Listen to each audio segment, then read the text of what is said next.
together with Earle Sports Bets. Yeah, the twins, they be checking in, stacking up. Green is the scene that you're stepping in. Winning is a trend, and we stay making dollars. Nerd talk with the sports bet scholars. Yeah, it's R.I.P. to the bookies.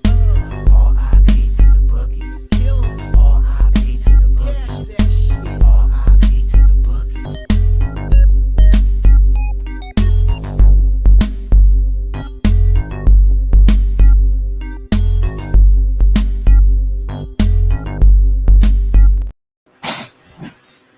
Boo!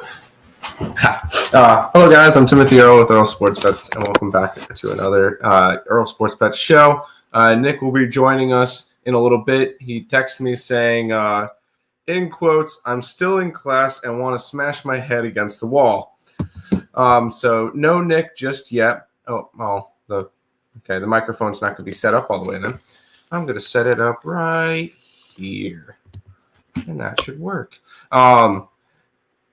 Nick will be here as soon as he can get off of class, but I'll start it off, and I'll be here for the MLB and NBA, and then I got some other shit I have to get done today because car stuff. So, but before we jump into what happened, what's going on today, we'll look back at what happened yesterday, what went right, what went wrong on the site. It was a winning day.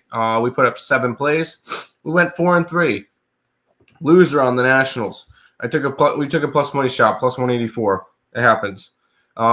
Giants, even money. I know somebody, because I was watching yesterday, I know somebody in the chat said that the Giant line was a trap or something like that. And you should take the Phillies. Yeah, that worked out nicely for you. The over in the Royals game didn't get there. The Cardinals did, though. And then hockey for Nick. He put up some overs in games that didn't mean anything, and they went 2-1. The over in the Utah game hit. The over in the Stars game hit. The over in the Sharks game did not. So ended up being a 4-3 day. Up a little bit of money. We're still kind of rolling. Last week on the site, last 7 days, 40-38, up 707, number 1 on the site. Last 30 days, 133 and 131, up 932. So we're having a nice day, having a nice time on the site lately.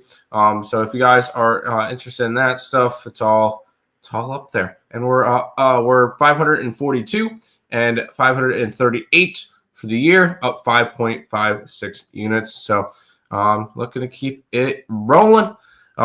We got a full baseball card today. We've got 2 NBA playing games, which I already have bet for my video last night. And then we have 10 hockey games. So there you go. Let's go say hi to the chat. Update. What's up, Coyote? That guy to score a goal and an assist and over shots on goal. Oh, was he the rookie? I want to say he was the rookie. Also had 2 live bets that hit, which really helped the record. There you go. And just wanted to make sure you avoided the Bellinger bet since he didn't play the whole game. If he starts, it counts. If he did not start, then it's a void. But if he started the game, then no, the bet counts. Let me just take a look for you. Cody Bellinger is not a Dodger anymore. He's a Cub. I don't know why I clicked on that. Box score. Cody Bellinger was not in the starting lineup, then it shouldn't count. There you go. Nice job, Rockies minus 300. I don't do the minus 300 fade like Nick does, but it was rough for him. So minus 300 means you're going to dominate. Not always. Tigers first 5 minus 1.5. It was a beautiful intro, right? Every game in the MLB was more than 1-run win for everybody.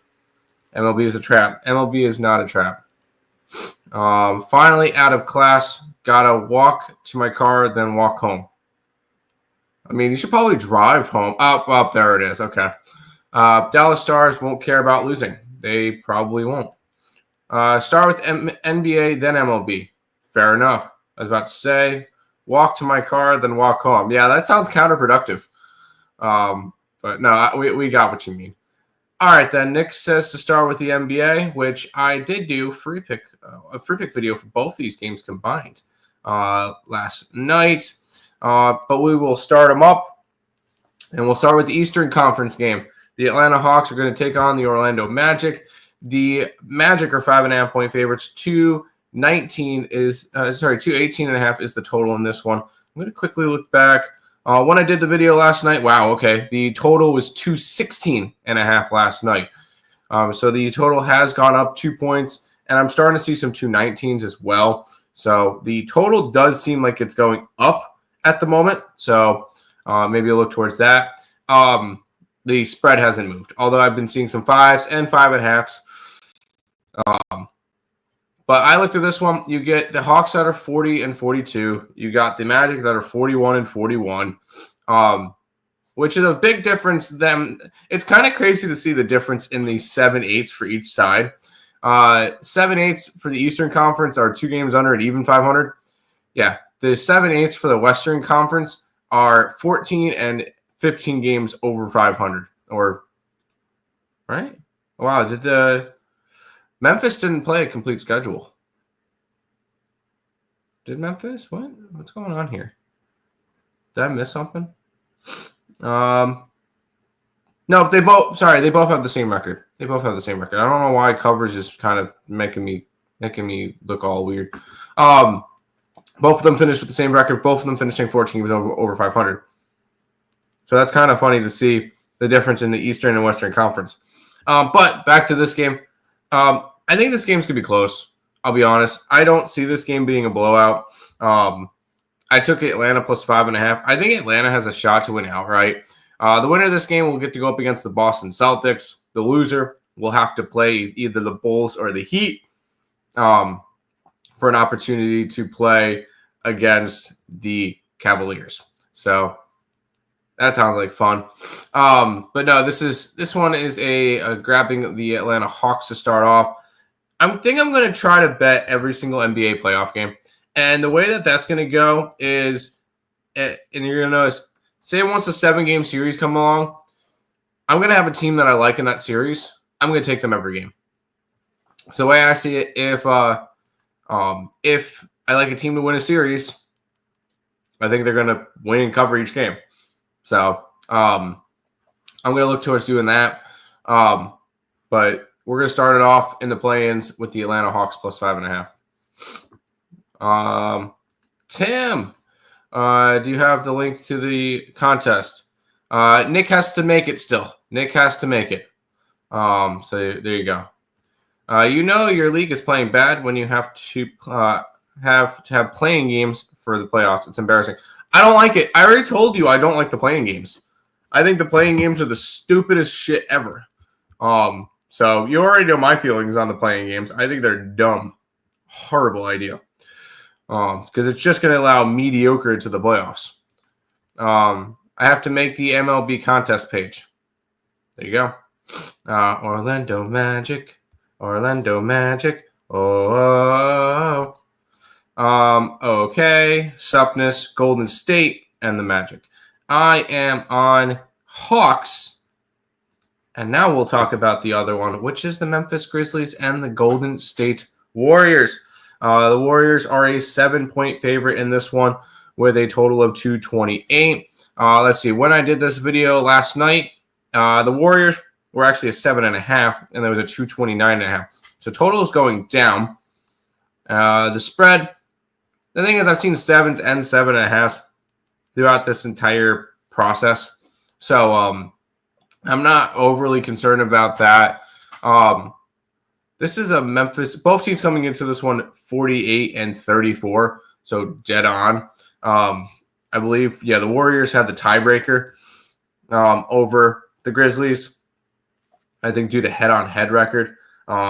Let's see, they've played each other. Let's pull up the schedule. Nope, I don't care about the play-ins. I want the regular season. And we're gonna go Memphis. Golden State beat Memphis on November 15th. They lost to Memphis on December 19th. They beat Memphis on January 4th, and they beat Memphis. So this is a Golden State Warriors team that's taken 3 out of 4 this season from the Warriors. Sorry, from Memphis. And I see the Warriors taking care of business tonight. I see this one as your blowout game. This is a Memphis Grizzlies team that I was kind of like interested in preseason. I thought they were going to have a good year, and they did. After what they did last year, they were one of the most improved teams. I gotta say one of, because the Detroit Pistons exist. They are one of the most improved teams because you look back at last year.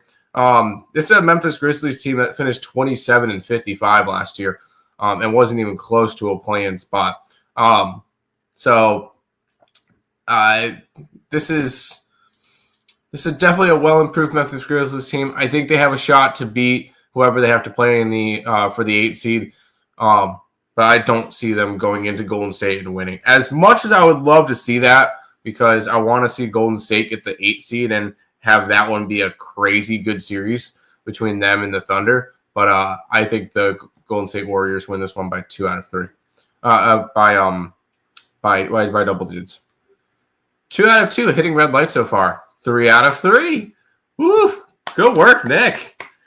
Good job. Those are the 2 NBA games for today. Nick, I'm going to slowly start working on some MLB. So we're gonna go into that. We'll start off with the Washington Nationals. They're taking on the Pittsburgh Pirates.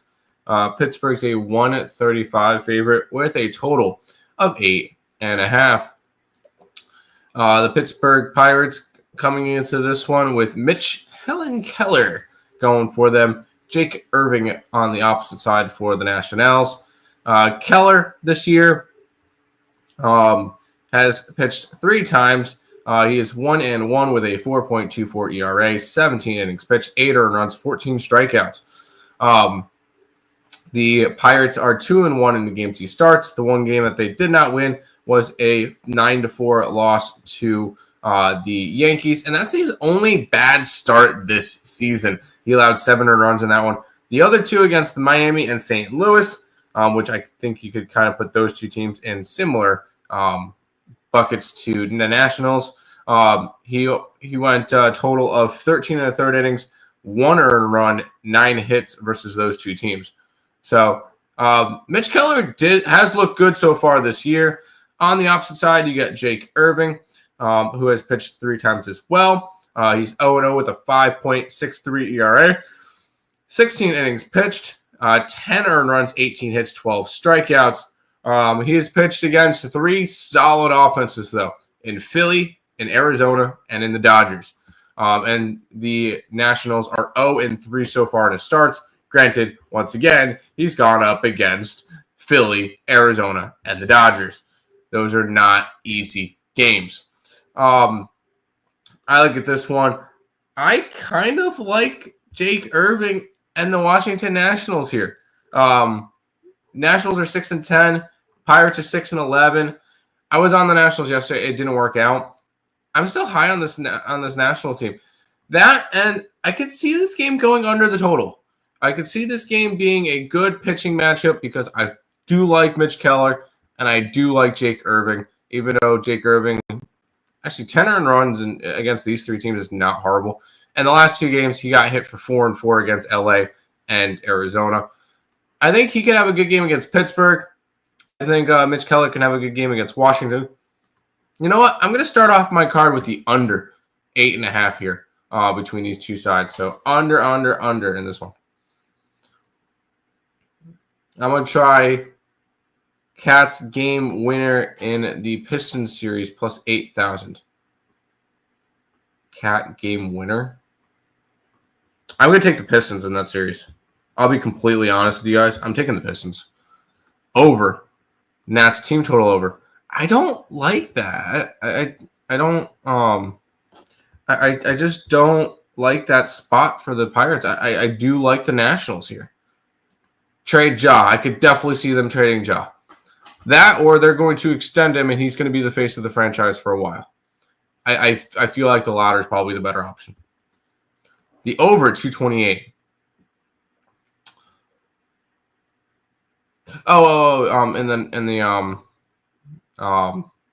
In the Memphis game, I could see the over there. Where's the MLB GOAT, Capper? I'm right here. I know who you're talking about. He's 4-on-4 on red lights. The world doesn't want to see him on the show. Yeah, I like the Nationals too. I like the Nationals and I like the under here. A 4.46, no show, but he's still hurt. You know what? He wasn't happy that I put him in timeout. Stop being a dick and maybe come up with better material. The same jokes every single time are getting old.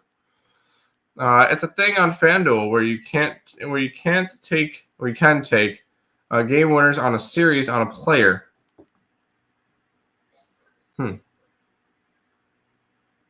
Did not know that. Huh? I agree. I think I'm gonna take the Pistons. I thought you liked the Pirates. No, I like the ECU Pirates. No, I'm actually higher on the Nationals this year. Finally got a green light. Yay! But Washington, I kind of lean Washington money line. I like the under in this game, under 8.5 runs. FanDuel must make a lot of money on that, most likely. How about this one? We get the Arizona Diamondbacks taking on the Miami Marlins. The Diamondbacks are minus 160 favorites with a total of 9. This is okay.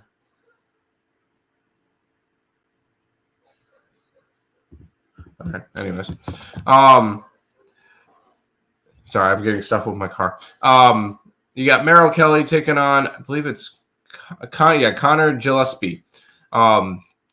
We'll look at Merrill Kelly so far this year, who is not having a fun time. Granted, he's doing all right. Merrill Kelly's pitching all right. He had one bad start. So far this year, he's got 3 starts. He's got a 2-1 record, a 7.2 ERA. Don't let that bother you. 15 innings pitched, 12 earned runs, 7 strikeouts. Why does that not bother me? Because you take out that game at Yankee Stadium where he allowed 9 earned runs in 3 2/3. He's gone 11 1/3, only allowing 3 earned runs, 6 hits. So, and again, that's against Chicago and against Baltimore. I am not going to penalize him for pitching that one game in a Little League like Yankee Stadium with the wind blowing out. Merrill Kelly's a lot better of a pitcher than you think. And he's going to go at the end of the year. He'll have somewhere in the 3 to 4 ERA, or low 3s to low 4. But he is a solid pitcher. On the opposite side, you got Connor Gillespie, who started 3 games so far this year against Pittsburgh, Mets. He is 0-1 in his 3 starts, a 3.86 ERA, 14 innings pitched, 6 earned runs, 11 hits, 12 strikeouts. He looked solid because he only allows 6 earned runs, 3 of them to the Mets in the 2 starts. So he had solid games against the Mets, both at home and at Citi Field. In his first 3 games that he's kind of started this year. I'm not overly excited to go after the Marlins. I want to more look towards another under, honestly. I like Merrill Kelly. I think he has a better start here. And I do think Gillespie can have another solid start. The fact that he's only allowed 6 earned runs in his 3 starts is pretty good for somebody who's playing on the Marlins. I like that spot for him. I'm actually going to start off my card with back-to-back unders. So go ahead, give me under 9 in this Arizona and Miami game. So let's Nats under 8.5, Marlins under 9. I like both these pitchers. I like these pitchers so far there. My grandma drives faster than Nick. Hurry up. Right? Pirates game under 8.5. Yes. Pirates over. D-backs over. No, I don't see the over here. D-backs run line. I don't hate the D-backs run line. I could easily see this game being a 4-1 game. So I don't hate that. Over 9. D-backs. First 5, 3-way line. Don't hate that option. I could easily see this game being 2-1 after 5. Lean under. Bulls will beat the Heat. Do we have a line on that game yet? We should have a line on that game. Bulls are 1-point favorites at home against the Heat. Fine. I don't hate that. I'm probably going to end up just taking the over in that game, to be honest. But agree. Bulls beat the Heat, then Hawks. I don't see the Bulls getting there. Dude, the Bulls are... Actually, they only finished 4 games under. That's not terrible. It's not terrible at all. Basically, pick them. Yeah, I got it. We're good. Yeah, I think the Bulls probably win tomorrow at home, but I think I'd rather go after the over. All right, let's keep on rolling. We got the Seattle Mariners taking on the Cincinnati Reds. It's a pick'em here between Luis Castillo, and I believe this is the actual Luis Castillo. Yeah, the actual Luis Castillo. Taking on Nick Lodolo. Both teams are sitting at 8-8 to start the year. Let's go take a look at the starting pitchers. We'll start off with Luis Castillo, who's made 4 starts this year. He is 1-1 in his starts. Oh, sorry, my bad. He's gone 3 starts this year. Covers has 4 games up there. He didn't start in one of them. So I ignore that one. He's pitched in 3 games to a 1-1 record, a 2.12 ERA, 17 innings pitched, 4 earned runs, 15 strikeouts, 13 hits. He's pitched against the Athletics, where he allowed 2 earned runs in 5 innings. Detroit, which he allowed 2 earned runs in 7 innings. And Houston, where he allowed no earned runs in 5 innings. The Seattle Mariners are 1-2 in his starts. On the opposite side, we get Nick Lodolo, which is having a really good start to the year.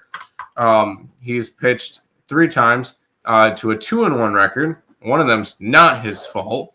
An 0.96 ERA, 18 2/3 innings pitched, allowing 2 earned runs on 12 hits and 8 strikeouts. That one game that he got credited for the loss, he went 6 2/3, 4 hits, no earned run. The 1 run was unearned in a game that the Reds lost 1-0. Yeah, I'm not penalizing from that one. All 3 of his games combined for 7 runs. And you know what I'm going to do in this one, Nick? Because Nick just walked in. He'll be up in a minute. We're going to have our 3rd under of the day. Yay! We're going to take the under 8.5. It's a really, really good pitching matchup once again. I love Lodolo. He is an absolute beast. I think he's able to shut down this Seattle offense.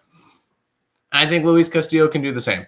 Both these 2 pitchers have been very, very solid this year. So we're starting with 3 straight unders. What a fun start to the day. Nick's here, so now we can go ahead and set up this the right way. That was annoying. That was really, really annoying. Hello, Nicholas. Hello. Yeah, that class dragged, and then I hit every single red light on the way home, other than I think 1. I hit 1 green light the entire way. So that was fun there. I guess we'll start with the Mariners game here. Yeah, if you want, run through. You could go ahead and run through those 3 games real quick. I'm gonna go grab a drink because I forgot to grab one. Yeah. Oh,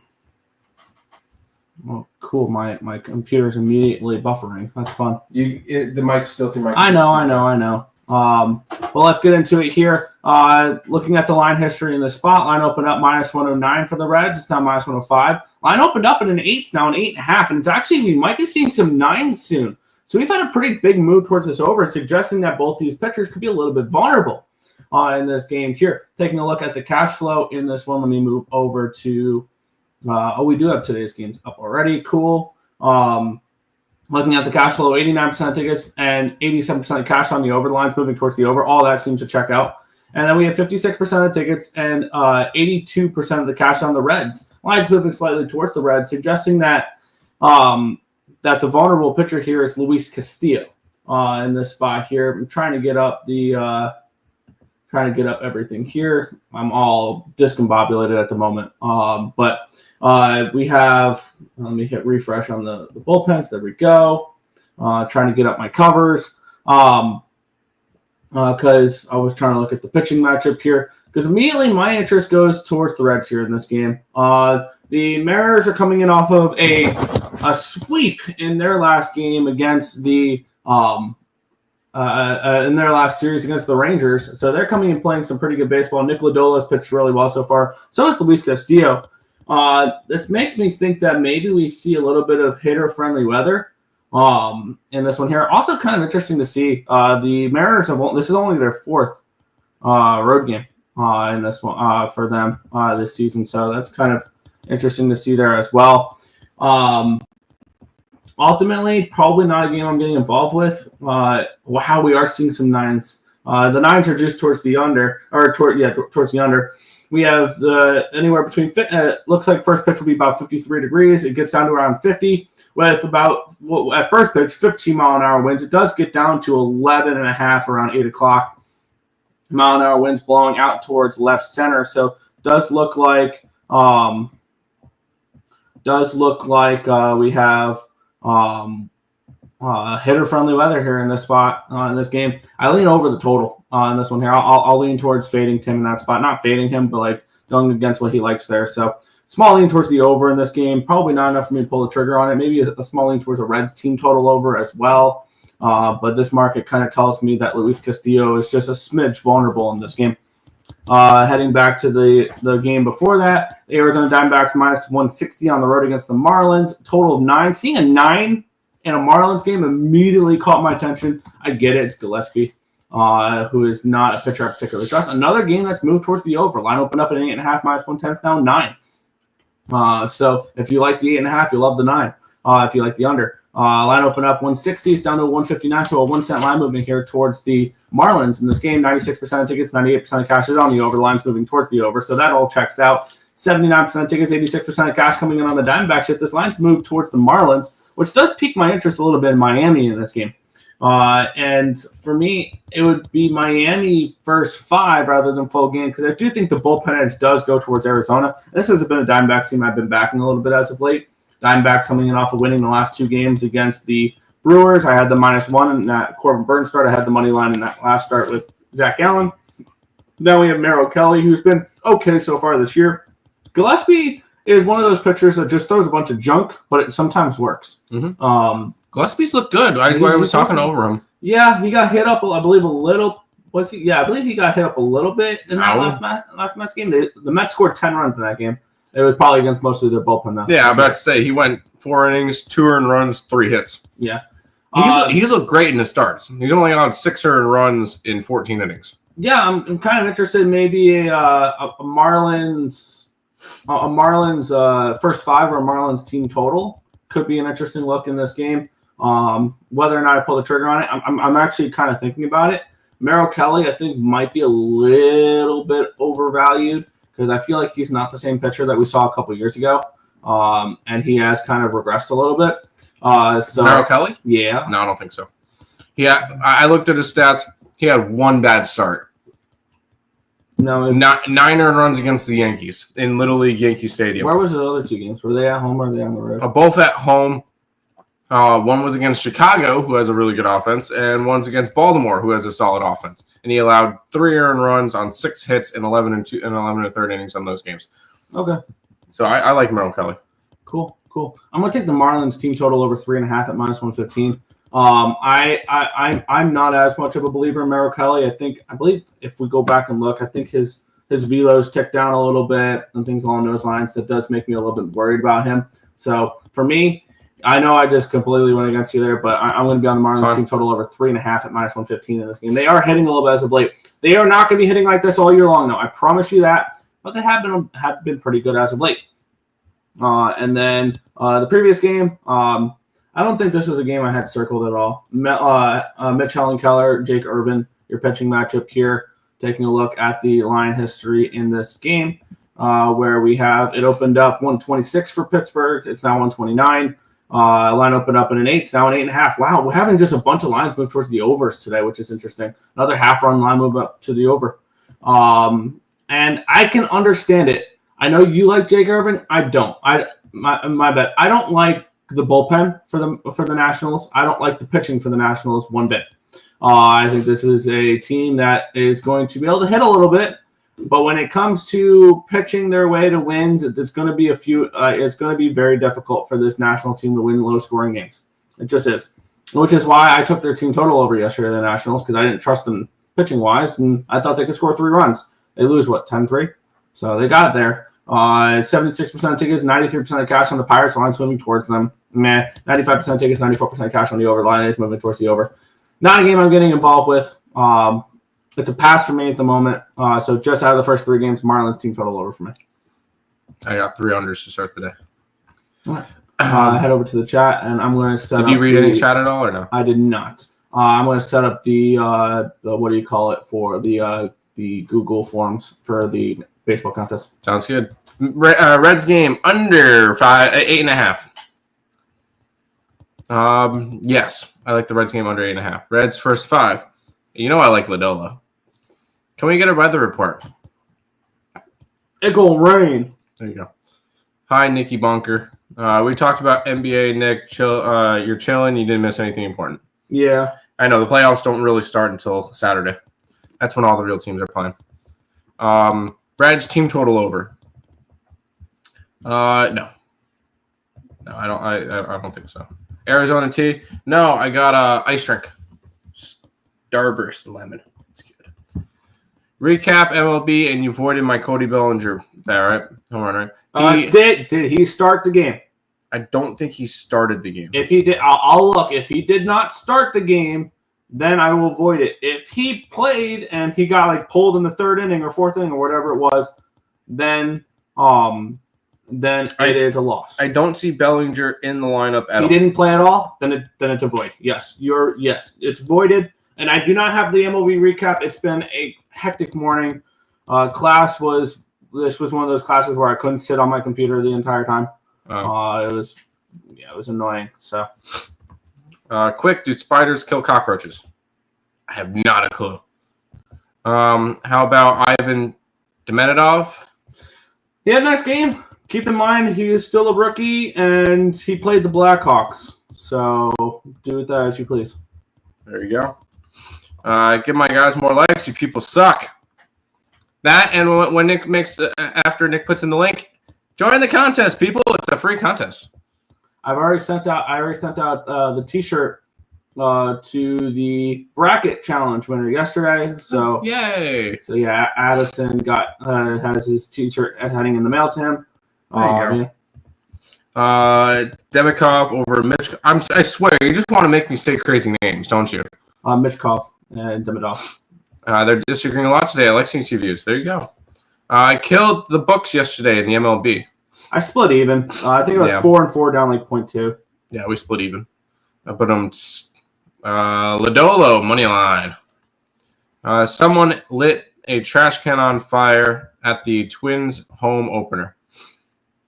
That makes sense there. Well, they are a dumpster fire, so that makes sense. Was it a Mets fan? No. Hi, going rain. Reminds me of Family Guy. Yes. Yeah, that was literally the reference I was making. The Ollie Williams Blackie weather forecast. It go rain. Thanks, Ollie. And here is your link. And I'm actually going to go and I'm actually going to put plays into that. So, there you go. Woo, yeah. But let's go ahead and hop into. Oh no, we talked about that one game. Yeah, there we go. We'll move on. The Philadelphia Phillies taking on the San Francisco Giants. I understand why this line is the way it is. I've been backing the Giants a little bit as of late. Today I do not plan on doing that. Line opened up at a 140. It's now 159. Line opened up at an 8 at -115. Still an 8 at -115. Taking a look at the cash flow in this game, where we have the Phillies are getting 71% of the tickets, but 62% of the cash is on the Giants. This line is moving swiftly towards the Phillies, though. 88% tickets, 91% cash on the over here as well. Why is the money coming in on the Phillies or the tickets coming in on the Phillies? It's pretty simple. Jesus Luzardo versus Justin Verlander. Luzardo's been great. He's made 3 starts. He's gone 18 combined innings. And he's given up 3 earned runs. He has faced the Braves, the Dodgers, and the Nationals. The Nationals can hit a little bit. The Dodgers are the Dodgers, and the Braves. Okay. Hey, I cashed with the Braves last night, so I can't talk too much shit with them there. Even though I know a lot of people were on the other side there. Justin Verlander, maybe Verlander's to the point where he needs to be faded. And I backed an under in his last start, much to my chagrin. He was terrible again. And I got to start thinking, do we have to start treating Justin Verlander like Patrick Corbin a couple years ago, where you just blindly faded him game in and game out? They did win that game. They have won 2 of the last 3 starts with him, but 2 of the last 3 games, you get 3 runs against the Mariners in only 2 1/3 innings pitched. And then he got hit for 5 earned runs, 5 hits, 3 walks, 9 strikeouts, and 5 2/3 against Cincinnati. I think Philadelphia absolutely gets to him in this game. The question is, how do we approach betting this here? Is this just Philly money -1 and you move on? Because I do think that Verlander is to be faded until he kind of proves that he is not the way he was. And I think that we can talk about the same situation with another player that I think we'll be talking about tomorrow. Where does he pitch today? It's Tyler. Because we need to have a conversation about Jacob deGrom. He has not looked good. No, his velo's down. I've heard a few things about. We need to talk about him. I think tomorrow he pitches. But I think very similar to potentially Jacob deGrom. Can't believe I think Verlander's to be faded. And I'm interested in the Phillies on the -1 line here. I'm going to shop around trying to find the best available line. It looks like Bet365 is going to give that to me. -160 on the money line, +135 on the run line. Nope, my bad. BetMGM, -155 money line, +135 run line. I think I'm going to be on the Phillies on the -1 line here in this game. I don't hate that. I feel like this could be a good over spot. Yay, I'm betting actual total that's not under anymore. I don't trust Verlander at all. He's pitched 3 games so far. And he is coming off of his worst start so far. And that was the Reds, and that was the second time the Reds have seen him this year. With all that being said, the Giants are still 2-1 in his starts. Yes. Like, they're still winning, which is weird. And the one game that they lost was honestly the best game that he's pitched, where he went 5 innings of 2 earned runs. The best game he pitched, and they lost that game. I'm not going to go automatically fade Verlander right off the rip. Now, if he was pitching bad and the Giants were 0-3 in the starts, then I could look towards it. I can see the Phillies hitting him. On the opposite side, you got Jesus Luzardo, who's pitched well to start the year. And, I mean, they were against – his worst start this year was against Washington. And then he had a solid start against the Dodgers and not a solid. 7 shutout innings against the Dodgers, and then 1 earned run in 6 innings against the Braves. He has looked really good. And actually, I'm not gonna take an over in this game. I'm actually gonna stay off this game. I wanted to, and then I looked at what Jesus Luzardo's done and the fact that all 3 of the games he's pitched. The game he pitched against the Nationals was 11-6. The other 2, 3-2 and 4-2. And that 4-2 game was an extra innings. So I don't really want to go after an over in this game. This one's going to be a pass, but this one should be a fun game to watch. I will back an over in this game as well. Philly team total. It's going to be the Phillies team total over, +110 over on Bovada is the best available line I found on this game. And it's pretty simple for me. I like Luzardo. I think that was a great pickup for the Philadelphia Phillies this offseason. It totally was. And it just made the rotation deeper. Is all it did. And then also one thing that also pushed me towards this over as well. Take a look at the weather here in Philadelphia. First pitch around 60 degrees, and towards the end of the game, it'll get down to around 52. But At first pitch, 19.5-mile-an-hour winds blowing out towards right center. And that'll get down to all of 16 degrees. So it is extremely hitter-friendly weather. That 8 is really confusing. I don't think it should be an 8. I'm not going to play the full game over. I can see this game being 5-2 Phillies, though, because I can see Luzardo coming in pitching really well. I believe yesterday the bullpens got shredded. That's one thing as well, because Taijuan Walker did the Phillies no favors, and neither did Logan Roop for the Giants. Tyler Rogers is now throwing back-to-back days. He won't be available. Camilo Duvall through 16. Randy Rodriguez through 17. Eric Miller through 22 pitches. On the flip side, we have the Philadelphia Phillies. Their bullpen. It's loading. There we go. Okay, actually, Tanner Banks saved him. He threw 45 yesterday. Jose Ruiz threw 20. Joe Ross threw 15. So Strong will be available. Hernandez, Alvarado, Kirkring, and Romano. So actually, I'm very happy with the way the state of the Philly bullpen here is for my plays on this game. Phillies -1, -108 over on BetMGM. Phillies team total over 4.5 +110 over on Bovada for me. There you go. We'll eventually get something baseball up on the site. Phillies run line. Phillies team total over. Phillies over. Good morning, gents. Easy pass. Good luck today. I got Phillies no bat in the ninth. I like that as well. That's a good way to go at it. Yeah. Philly first 5 -0.5. Cash cow today. That's a team nobody likes.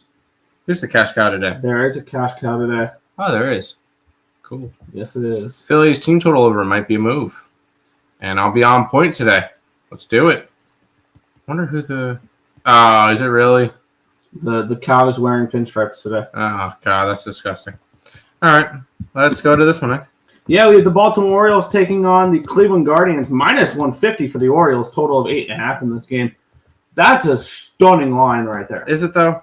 It kind of is for me, because just the way I view these two teams, and especially the pitching matchup. Now, granted, Logan Allen's looked terrible. He's not looked good at all this year so far. But neither has Charlie Morton. You guys obviously know where I'm going in this game. This is pretty obvious, and there's two pitchers that I have no problem doing it with. We have this line opening up, Baltimore -130. It's now -150. Okay, so this line's moved heavily towards them. So, okay, I guess that makes sense, and that's enough to keep me off of Cleveland in this game, the line moving as much as it has.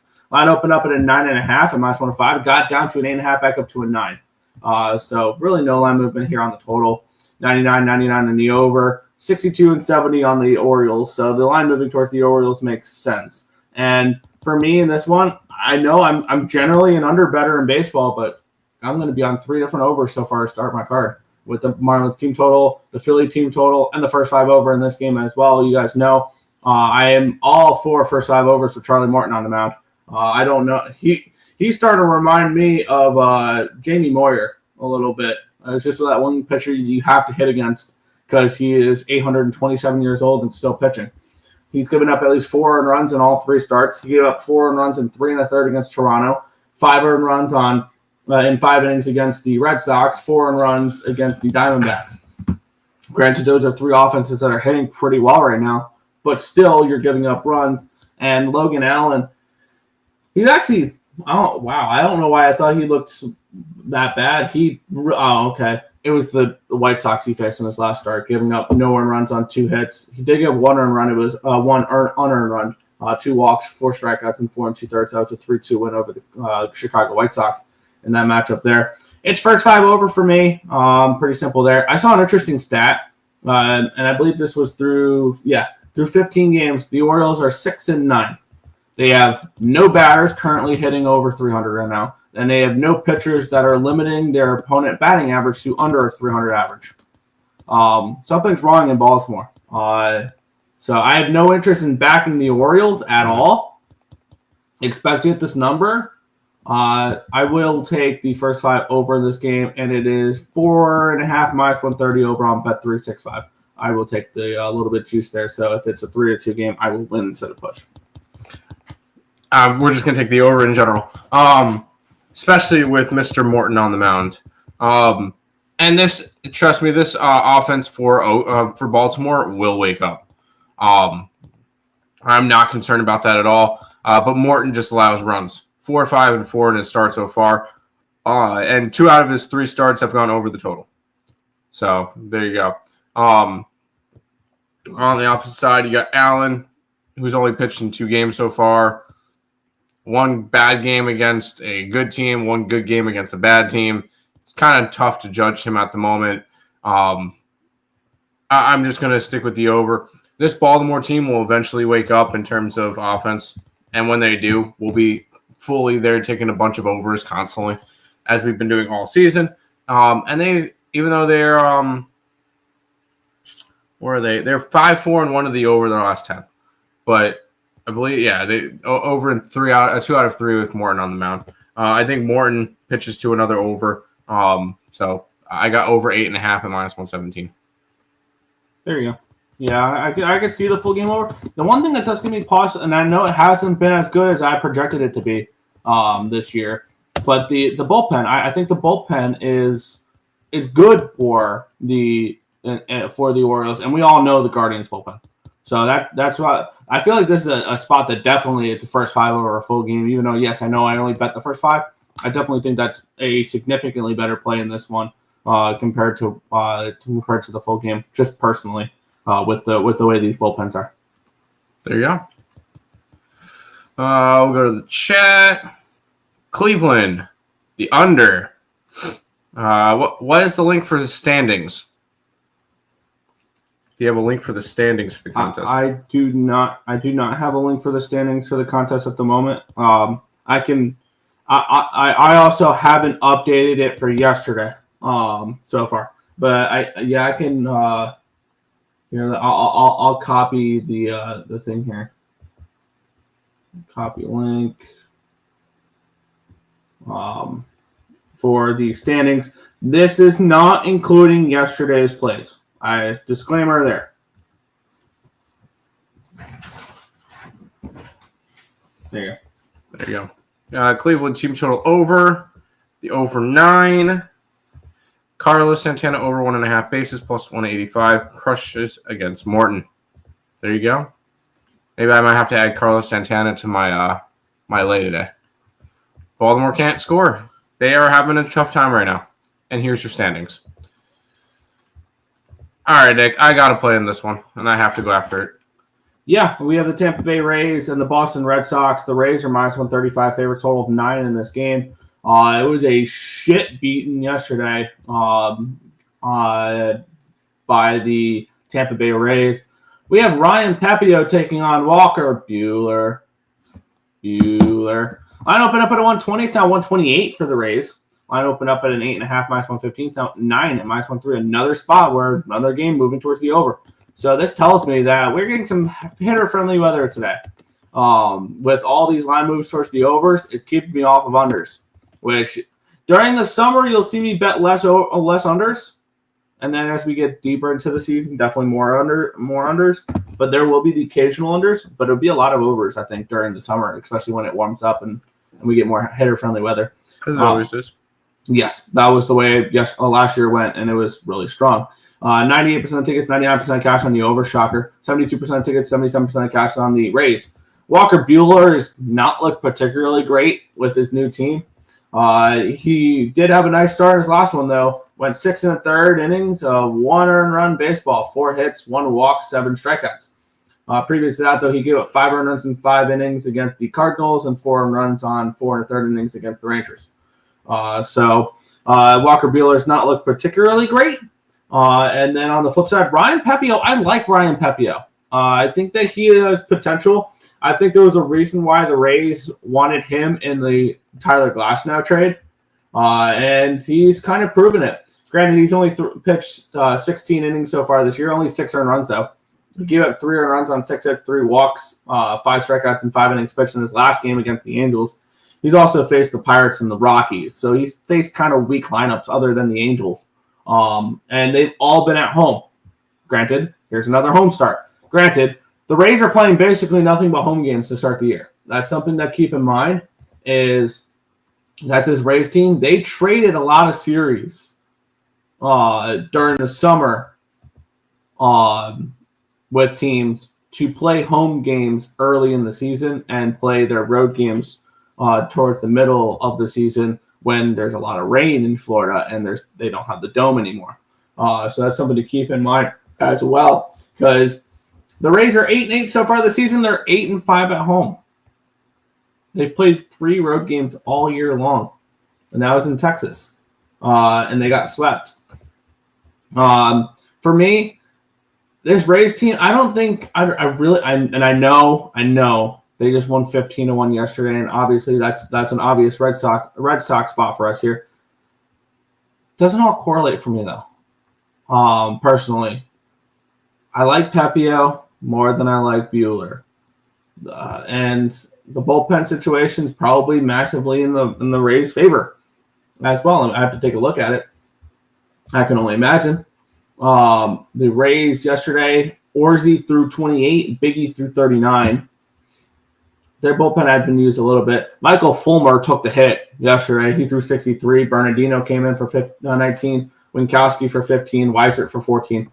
Yeah, this is probably Red Sox or no bet, but it's not one that I have enough conviction to just go ahead and bet. So it's a stay-off spot for me, but I understand why I think you like the Red Sox in this game. Yeah, and the Red Sox are like my favorite play today, and they're going to go up on the site. Because I'm getting plus money for them. When you lose, what was it, 16-1 yesterday, and I am a big believer in this Red Sox team. I strongly believe they're going to bounce back here. I'm taking the Red Sox. It really didn't matter who was going to be pitching or what the case is in this game. I don't think Buehler is going to be awful this year. Keep in mind, he is now a year and a half away from Tommy John. So I think he's only going to get better as the season goes along. Agreed. I need to see it first, though. I agree. You need to see it first. He had a good start last time, 6 and 1/3 innings, 1 earned run, 4 hits against the Blue Jays. So I think that you're going to start to see him pitch a little bit better. Granted, this isn't a minor league stadium, so that's not necessarily the most hitter-friendly. But I am going to be grabbing the Red Sox here. I grabbed them at plus 115. Bounce back after a 16-1 loss yesterday. Fair. Oh wow, that line's moved an awful lot since I did the free pick video last night. Red Sox. No way this game goes over after yesterday. It could. It very well could. So Owen Power injury is serious. I have not paid attention to the Sabres in a month and a half. So I have personally not a clue what's going on with the Sabres. What do you guys got in the O's game? Missed it. Over. I'm on the first 5 over. Just overs. People still betting the Twins? No. I didn't yesterday. Red Sox money line. I hate the Rays so much. Legit. I mean, they're division rivals to you guys. I understand that. So high on the Red Sox, Nick, and you don't back them here. Yeah, I don't know. Just something seems off for this game, and very well I should be on them. I don't know why I'm not on them, honestly. I should be on them. I'll probably add them, to be completely honest. No trust. The Leafs play Buffalo tonight, Tim. Are they going to defend home ice? I'll be completely honest with you. I don't really care. I'll be completely. It doesn't matter anymore. Is this their last game of the year, or do they have one more after this? I would have to look. I think they might have one more after this. I think I would take them in their final game because they always seem to win their last game. Upcoming games, they get Philly on the 17th, and that's their last game of the year. There's overs in that game. Good riddance. I honestly could not care less about the Sabres right now. Let's see. For me, the Rays is such a pain in the ass whenever the Red Sox face them, so fucking annoying. Red Sox can push this over today. Watch Boston take a lead and blow it at the end. Don't say that. All right, Nick, I know where you're going with this one.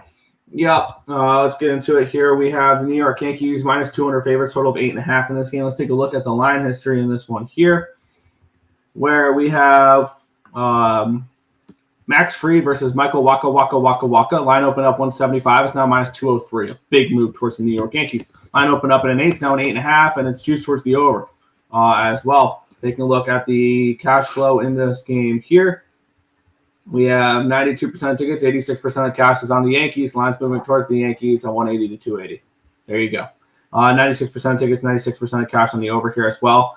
And I was kind of leaning towards maybe taking the team total over for them as well, just because I feel like we don't take enough advantage of these cash cow plays. But I realize that these cash cow plays, they differ them a lot. I feel like they're probably 50-50 split on teams covering the run lines by like 4-1 type of scores and then by 10-3 type of scores. Yes, it is the run line here for me with the Yankees. Minus 105 over on BetMGM. Is the cash cow play. In this one here, we backed this a lot last year, and it was one of the stronger angles last year. Max Fried has been awesome. I really, really liked that addition for the New York Yankees in the offseason with Max Fried. He's pitched now 3 starts. He went 4 2/3, 5 2/3, and 7 innings, where he gave up a whopping 3 earned runs so far. That's it. He's coming in off of a dominating performance, gave up no earned runs on 5 hits, no walks, 11 strikeouts, and 7 innings pitched against the Tigers, who have been one of the best teams in baseball, or one of the best teams in the American League so far, especially run differential wise. And I think this line is very telling because I know a lot of people love the Kansas City Royals. I've not one of them. Michael Waka got his extension in the offseason. I think it was 3 years for $51 million or something along those lines. He's had 3 home starts too. And they've been okay, other than the one game against the Orioles where he gave up 4 runs on 6 hits, 1 walk, 5 2/3, 5 strikeouts. He had a 2 earned run game where he gave 2 earned runs and 5 1/3 against the Twins, 1 earned run and 4 innings against the Royals. Against the Guardians. Now you have to go on the road. Yeah, it's his first road start as well. I think Walker gets hit in this game here. So do the markets. And I am already on the run line. And I'm very, very close to adding the team total over for the Yankees as well. Wind is blowing straight out to center, around 19.5 mile an hour winds at first pitch. And it gets down to 17 by the end of the game. Yeah, I think this is a double up spot here for me. Another team total over for me. I think this is my 3rd team total over of the day. Yankees team total over here as well as the run line for me. I do think Walker gets smacked in this one here. A little bit good pitcher-friendly weather. I think the Yankees put up enough runs. I think this is more of one of those 10-4 type of cash cow plays than it is a 4-1. So, yes, team total over here. I'm going to shop around, find the best available number for the Yankees here as well. I might not be on that. It's minus 135 for a 4.5. I got to think about it for a second. I'll be quick with this one. I'm only taking the Yankees. The Yankee run line as the cash cow spot today. There isn't really anything else I need to get involved with in this game. I'm not going to go after the over just because I could easily see this game being 5-1. And I'm not going after the under because the Yankees could easily put up 10 runs, especially in Little League Yankee Stadium. But I would more lean towards the under in this one. I do think this one could be more of a 5-1, 5-2 type of game rather than an over here. But I'm taking the Yankees here, run line at even money. I can understand that too because then maybe instead of a team total over for the Yankees, maybe this is team total under 3.5 for the Royals. It's minus 115 over on FanDuel.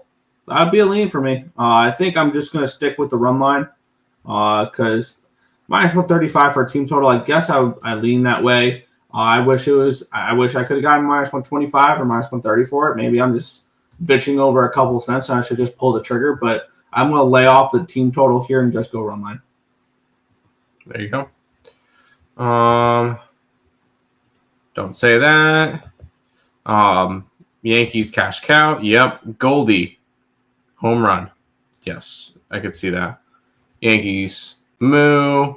More units on this play than usual because it's cash cow. Yankees money line and the over 8.5 parlay. It just asked me to request to go. Yeah, I see that. I'm going to grant that real quick. There you go. Overrated Royals. I think he sent a different link. Yeah, one of the links was the standings. Judge home run. I could see a Judge home run. This one should be an interesting game, Nick. Yeah, cashed with the Braves yesterday. I felt really confident about the Braves, and I feel like the couple times I put them in the group chats and stuff like that, I got shit on them for it. So that was one of my favorite plays yesterday. And we got our guy to go in today, Tim. Spencer Schwellenbach.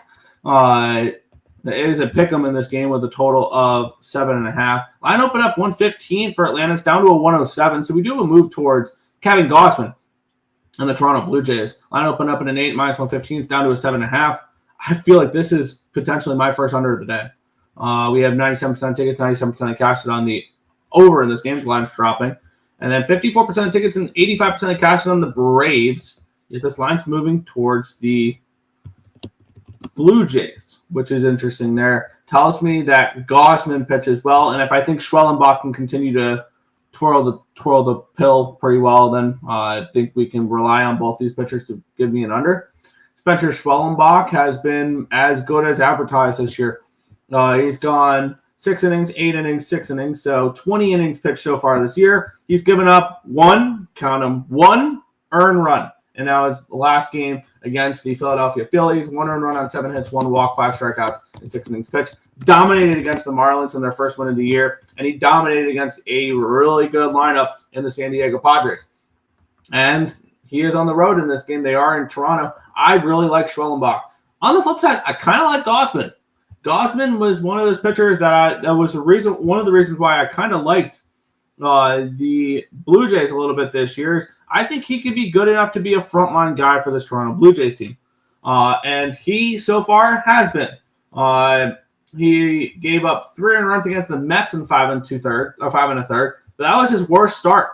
And that was 3 earned runs on 2 hits, 2 walks in 5 1/3. He faced the Orioles at home, 2 earned runs on 3 hits, 1 walk, 4 strikeouts, and 6 innings pitched.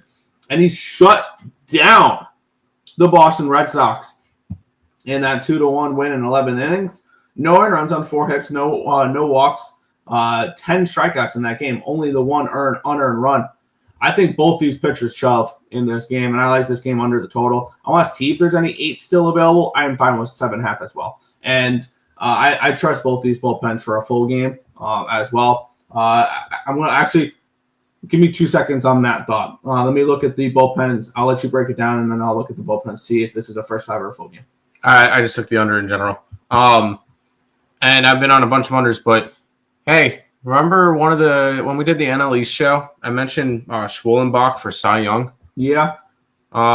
Let's see, what did I get on that? I forgot what exactly the line I got on it. Schwellenbach at 30-1. Let's go take a look at what his live odds are now. I think he's like 9-1. Because I said coming into this year that Schwellenbach is the new ace of the Atlanta Braves. I do think he is my ace on my rotation. Schwellenbach, ready? Schwellenbach is better than Spencer Strider. Whoa.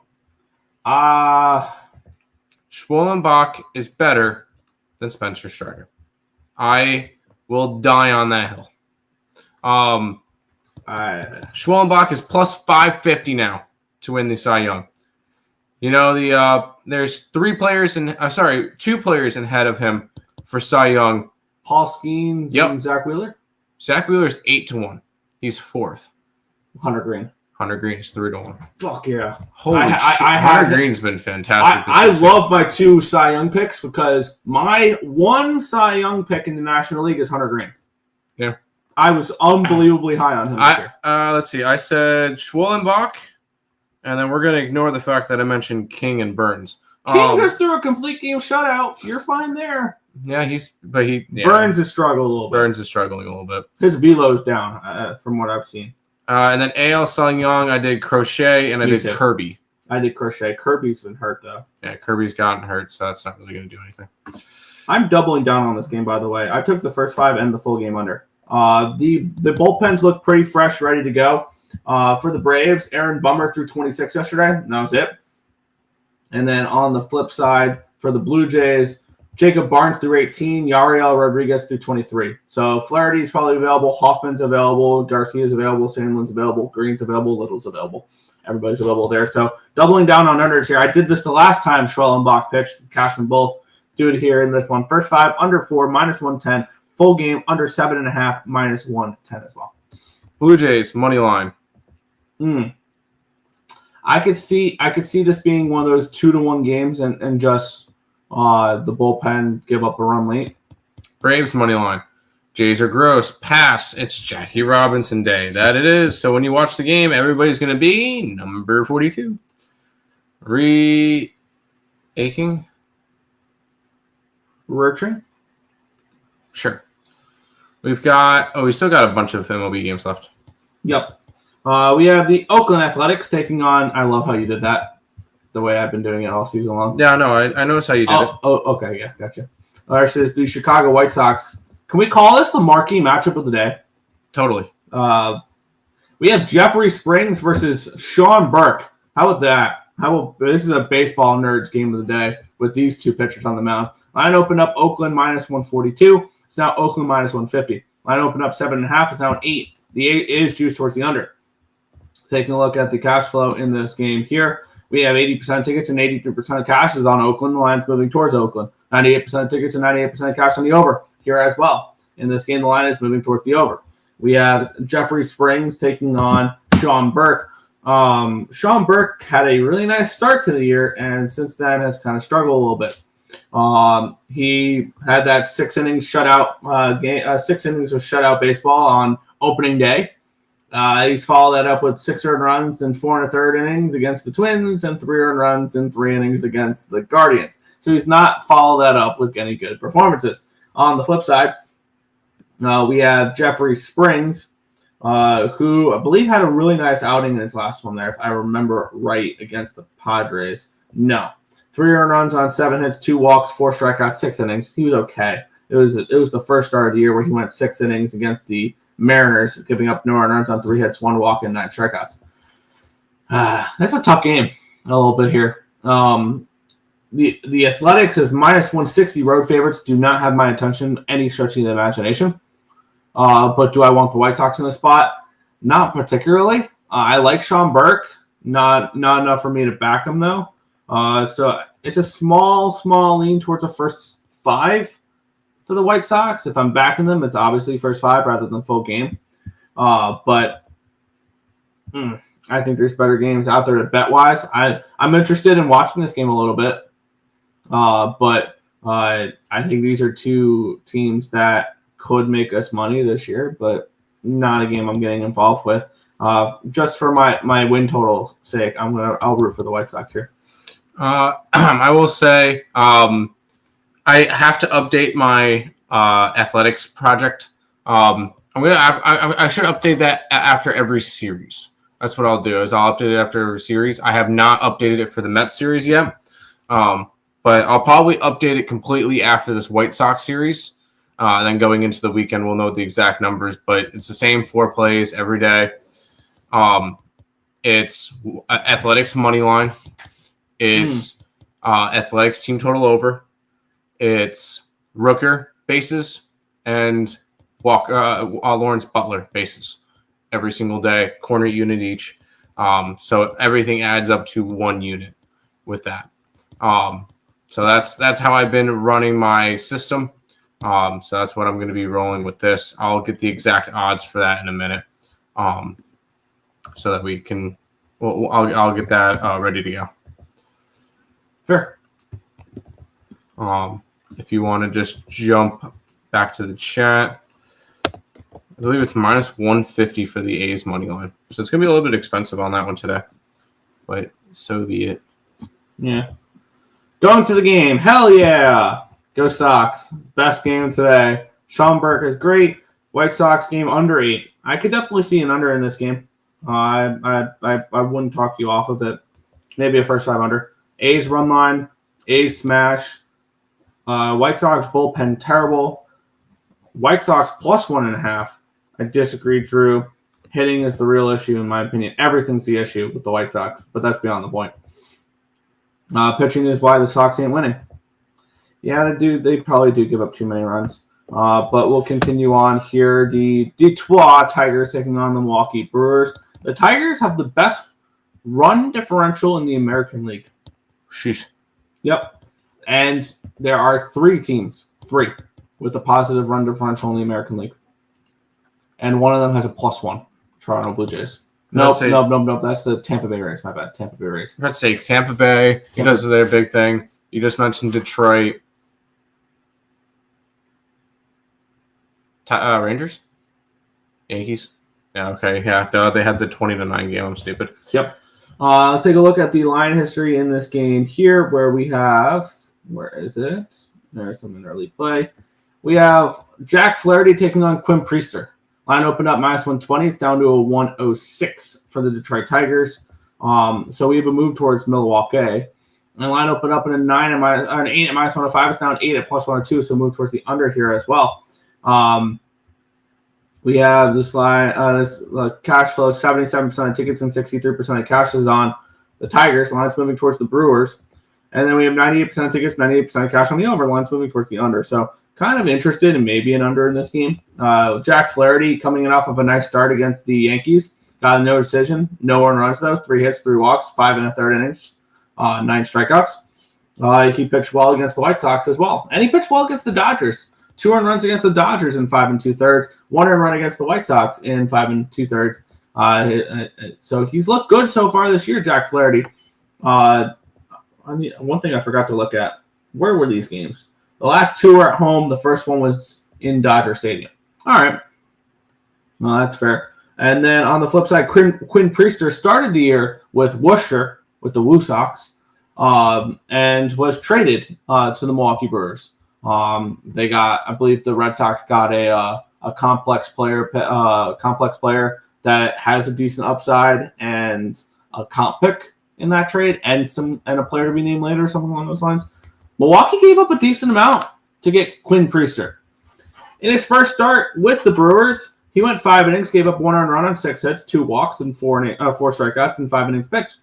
It was against the Rockies, though. So, it was in Coors Field, though. It was in Coors Field, but although it was against the Rockies. So do with that as you please. I kind of like Quinn Priester. I think that the Brewers spotted him and saw something in him that the Red Sox just weren't, because the Red Sox, it felt like just that starting pitching room was too crowded for Quinn Priester, and he had no future with the Red Sox unless there was injuries galore, which I mean there could be, but I think the return the Red Sox got for a player that's not going to be so for a player that wasn't part of their plans, you don't hate it, and it helped them rebuild the farm system a little bit there. This is Brewers or no bet. This is Brewers or no bet for me, and I just got to decide whether or not I'm going to pull the trigger on it.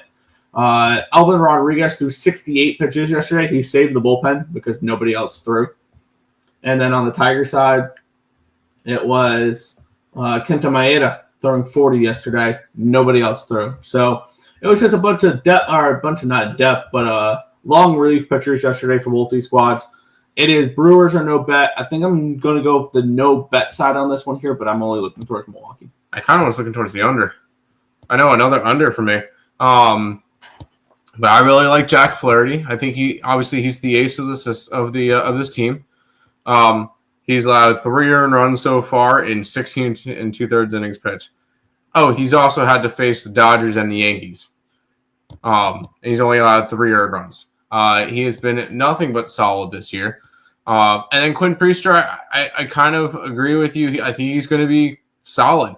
I think he's got potential, and I do like him. So that's what's kind of put me on the under. Plus, I know both these two teams have really good pitching, so I like the under in this game.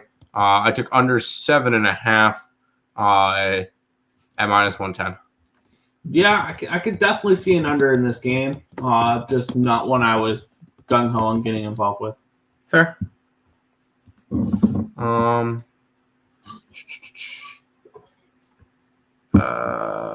Where did you leave off? I left off. Actually, I'm going to put the under on the side real quick. Yeah. But we can't let up 1 run. We can't score. Yeah. No, it's not why we're losing. Basically everything. Yeah, it's a rebuild. Still a rebuild. Yeah, rebuild is a nice way to put it. Yeah. Tigers -1.5. Brewers money line. Yeah. I really want to take Brewers team total over 3.5 -125. They got wrecked yesterday. They should put up runs. Yeah, I guess if you were on the Red Sox today, you're on the Brewers, right? So the Brewers kind of got smacked too yesterday. I feel like it was a different type. No, they did get smacked, but yeah, but it also was Tariq Skubal. Yeah. So, I don't mind unders today with how the weather is in the Midwest. That's fair. Although Milwaukee's in a dump. Milwaukee is a dump, but yeah, rebuild when we were good. Rebuild. Remember when we were good in 2021? Yeah, you guys made the playoffs and lost in 5 games to the Houston Astros, right? Yeah, that was, I think, my biggest bet of the MLB year was the Astros to knock out the White Sox in that playoff series. I was so high on the Astros winning that series, and I think they swept. I thought that was a 3-2 series. I thought they swept it. I'll look that up here. 2021 MLB playoffs. I thought they swept that series for that matchup. I have to look. That was a weird year though. That was with the extended playoffs, and I thought that 3-1. Sorry, 3-1. Okay. Yeah. White Sox won Game 3, 12-6. That's what it was. Okay. Yeah. Back to the chat. That was the year the Yankees lost to the Red Sox in the wild card game. That's right. But we'll move on. We have the New York Mets and the Minnesota Twins. The Mets are -115 favorites, total of 8 in this game. Let's take a look at the line history in this one, where we have good old Siler McGill taking on Bailey Ober. Line opened up 108, still at -109. It's now -108. So we do have a slight move towards the Twins. Line opened up in an 8 at -115. It's not moved here. 85% of tickets, 87% of cash coming in on the Mets. And then the line's not moving at all. If anything, it's moved a penny towards the Twins. 96% of tickets, 96% of cash on the over here as well. One team I have not bet this much this year so far is the Mets. The team I've probably bet too much this year is the Twins. We have McGill, who has been absolutely phenomenal for the New York Mets this year so far. An ERA at .64. He's made 3 starts. This is his 4th start. He gave up the earned run in 5 innings against the Astros, and then both his home starts gave up no earned runs against the Blue Jays in 5 1/3, no earned runs against the Marlins in 4 innings. He did give up 2 runs, but they were unearned. On the flip side, we have Bailey Ober, who has, I believe, really struggled this year, if I remember right. He is coming in off of a 6th inning of performance, so he did go a little bit deeper in his last start there, giving up 1 earned run on 6 hits. Gave up 1 earned run against the Astros. The one bad start that's really tanking his numbers is that game against the Cardinals to open up the year, where he gave up 8 earned runs on 8 hits and 3 walks and 2 2/3 innings pitched. It's a small lean towards an under in this game, if I'm betting this one at all. And one thing we've noticed is that I don't think the Mets went to any of their top guys yesterday, other than Ryan Stanek throwing the ninth. It's loading real quick. And You're correct. They only went to Stanek in the ninth. Yeah. Reed Garrett pitched an inning. Bozaban pitched 2, but I believe he only pitched 20 pitches or something like that. Yeah.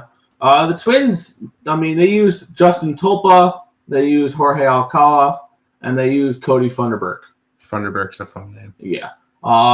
So Duran could be available for this game. Cole Sands could be available for this game. Griffin Jacks, Louis Barlin, Danny Colomé. So it looks like they have almost a fresh, ready-to-go bullpen here. I would lean towards maybe an under in this game if I'm betting anything in this one. I'm not going to be betting it. It's just a small lean for me at this moment. And maybe a shot towards the Twins' first 5. Twins' first 5 would have pushed yesterday. Just not what I'm getting involved with. Small lean towards unders in this game. I have a lot of unders today. This is gonna be my 5th under of the day. And I did put it up. This is 2 solid pitchers. One thing that's I'm gonna mention. I don't give a shit about ERA. It does not matter.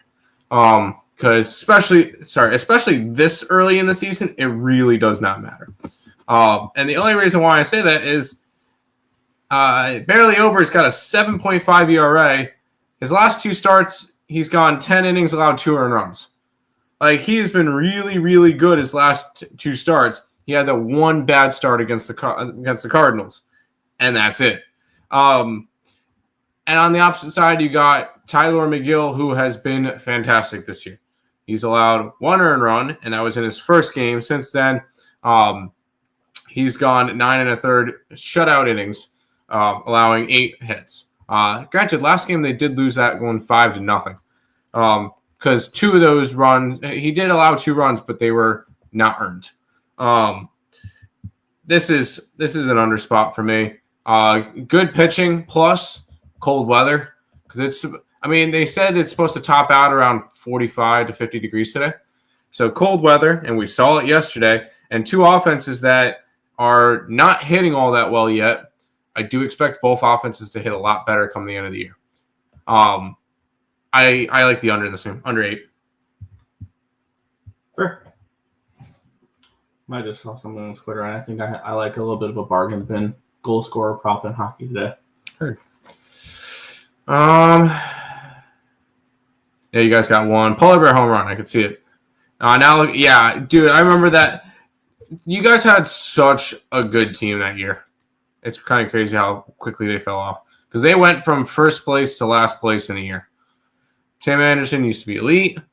Minnesota Twins money line, pass. Mets money line, yes. Robert, you'll never learn. Billy Hamilton making highlight plays out in the outfield. Twins are better than the Brewers. I disagree. Such a fun team. I'm going to need you to go off for the rest of the day. No. Tony La Russa ruined it. I agree. Twins bullpen is good, above average. I believe they have the 3rd best bullpen ERA in the American League. Yelling at players for going yard on 3-0. That was Mercedes. That was hilarious that he did that. Stop it. Brewers. Yeah, Brewers are better. Rob, stick to hockey. Bailey Ober is 6'9", 216. He's cooking with oil. Yeah, he's a big dude. Zdeno Chara on the mound. Who's the bargain bin, Nick? It's a player who is probably playing his last home game, who has been like a 4th-line grinder for a long time. It is 11-1 Matt Martin for the New York Islanders, playing his last home game most likely in his career as a New York Islander, who is probably going to be in the Islanders Hall of Fame one day. Finally, FanDuel put a guy I wanted in the NHL. There you go. Well, we've got 4 more games until you guys get to the NHL today, Nick. Yeah, which the NHL, I feel like there's a few spots I really, really like, and then there's going to be a bunch of overs. Because this is a big load up the site with this the overs. is a big night for hockey because of a few games where playoff spots could be on the line. Columbus Blue Jackets play tonight. They need a regulation win. The Blues play tonight. The Wild play tonight. The Flames play tonight. It's going to be really interesting, and I might do something tonight that I do not advocate for. What? A parlay. Oh boy. Because I think the Blues Wild parlay is a great bet today. Interesting. 2 teams that need to win. But we'll talk about a different St. Louis team first. The Cardinals are taking on the Houston Astros. Minus 125 for the Houston Astros, total of 7.5 in this game. Hunter Brown versus Eric Fetty in this matchup here. Houston opened up at a 115. It's now 122. Did get up to a 130, but there's buyback here. And then line opened up at a 7.5 at plus 105. It's now 7.5 minus 113. So we'll move towards the over here as well. Another game, the line moving towards an over. It's really, really interesting. You don't really see that too much. 98% of tickets, 98% of cash on the over. So I guess it makes sense. 61% tickets and 53% of cash on the Astros. Taking a look at the pitching matchup here in this one between Hunter Brown, there we go, and Eric Fetty. Hunter Brown has been pretty solid this year. He had a nice start in his last one, even though they lost that game. He gave 6 innings of no earned runs, my bad. 2 hits, no walks, 3 strikeouts. In the game, they lost 7-6. And then previous to that, he had 2 earned runs on 5 hits, no walks, 8 strikeouts in 6 innings. He is somebody who's going to give you 6 innings. 6 innings. This is his 3 appearances so far. I'd make I'd venture a guess. He's going to give you exactly 18 outs for those who want to bet player props on him. On the flip side, we have Eric Fetty. He's a fun story because I remember a couple years ago he was in the KBO before he came over to the White Sox. Yeah. He's been good since he's come back to the major leagues. He had the one bad start against the Red Sox on April the 4th, going 3 innings, 6 earned runs on 5 hits, 4 walks. He did bounce back with a really nice performance where he went 6 no-hit innings against the Pittsburgh Pirates in his last start. Did walk 4 and threw 88 pitches in those 6 innings. That was the 14-inning game. That was the 14-inning game. Not everything correlates here for me to make a move on this game. It's tricky. I really like Hunter Brown. I really, really do. And I think Eric Fetty can pitch well. Do you want to back a pitcher like Eric Fetty off of 6 no-hit innings, though? No. That's the question. The answer for me is not really. So it's a pass here for me. Just a small lean towards, probably a small lean towards an under in this game. The thing is, and I know me and you are against each other on this, I think the Astros are going to be mega overvalued this year because of their prestigious name. That's it. That's the only good thing about this Astros team. When you've lost 2 corner pieces of your dynasty, because we'll call them a dynasty, the Astros dynasty, that they made 7 straight ALCSs. When you lose Bregman and you lose Tucker, you're going to struggle. And honestly, I don't believe that the Houston Astros should be favored in this game. I don't. Because I look at this one and say the St. Louis team has looked a lot better than them this year. So I would look towards St. Louis in this one. Am I betting it?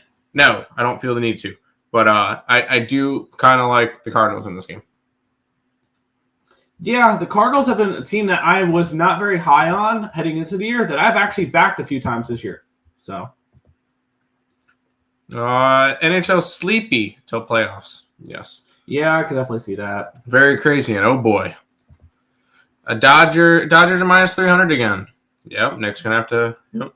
St. Louis Cardinals, Astros, pass. Astros still good. I don't think they are. But we said that last year, and they came back from 10 games down in the division. I lost my Seattle to win the division, so that sucked. Cardinals spot, Cardinals money line. Astros ain't good. People want the Astros to be dead. They want it, but is it, though? That's the ultimate question. I'm going to go after this game, though, Nick. Yeah, we have the LA Angels taking on the Texas Rangers. And we have the Rangers minus 115, total of 8.5 in this game. And we have a team that I think is undervalued right now versus a team I think is overvalued right now. If I'm looking at this game, line opened up in minus 112, it's now minus 119. So we do have a 7-cent line movement towards the Rangers in this game. Not the way I really want to see this line move with the side I wanted back. I wanted the Angels a little bit here. No. Line opened up 8.5 minus 110. It's now 8.5 minus 120. So slight move towards the over here as well. 99 and 99 on the over. 67% of tickets and 59% cash on the Rangers. So the public's on the Rangers and the line's moving towards them. So that all makes sense. That's 67%. That's not overly public, but sharper money is coming in on the Angels here in this spot. Yusei Kikuchi versus Tyler Mahle is your pitching matchup for this one. Right? Yes. Versus Tyler Mahle. Sorry, I looked that up earlier.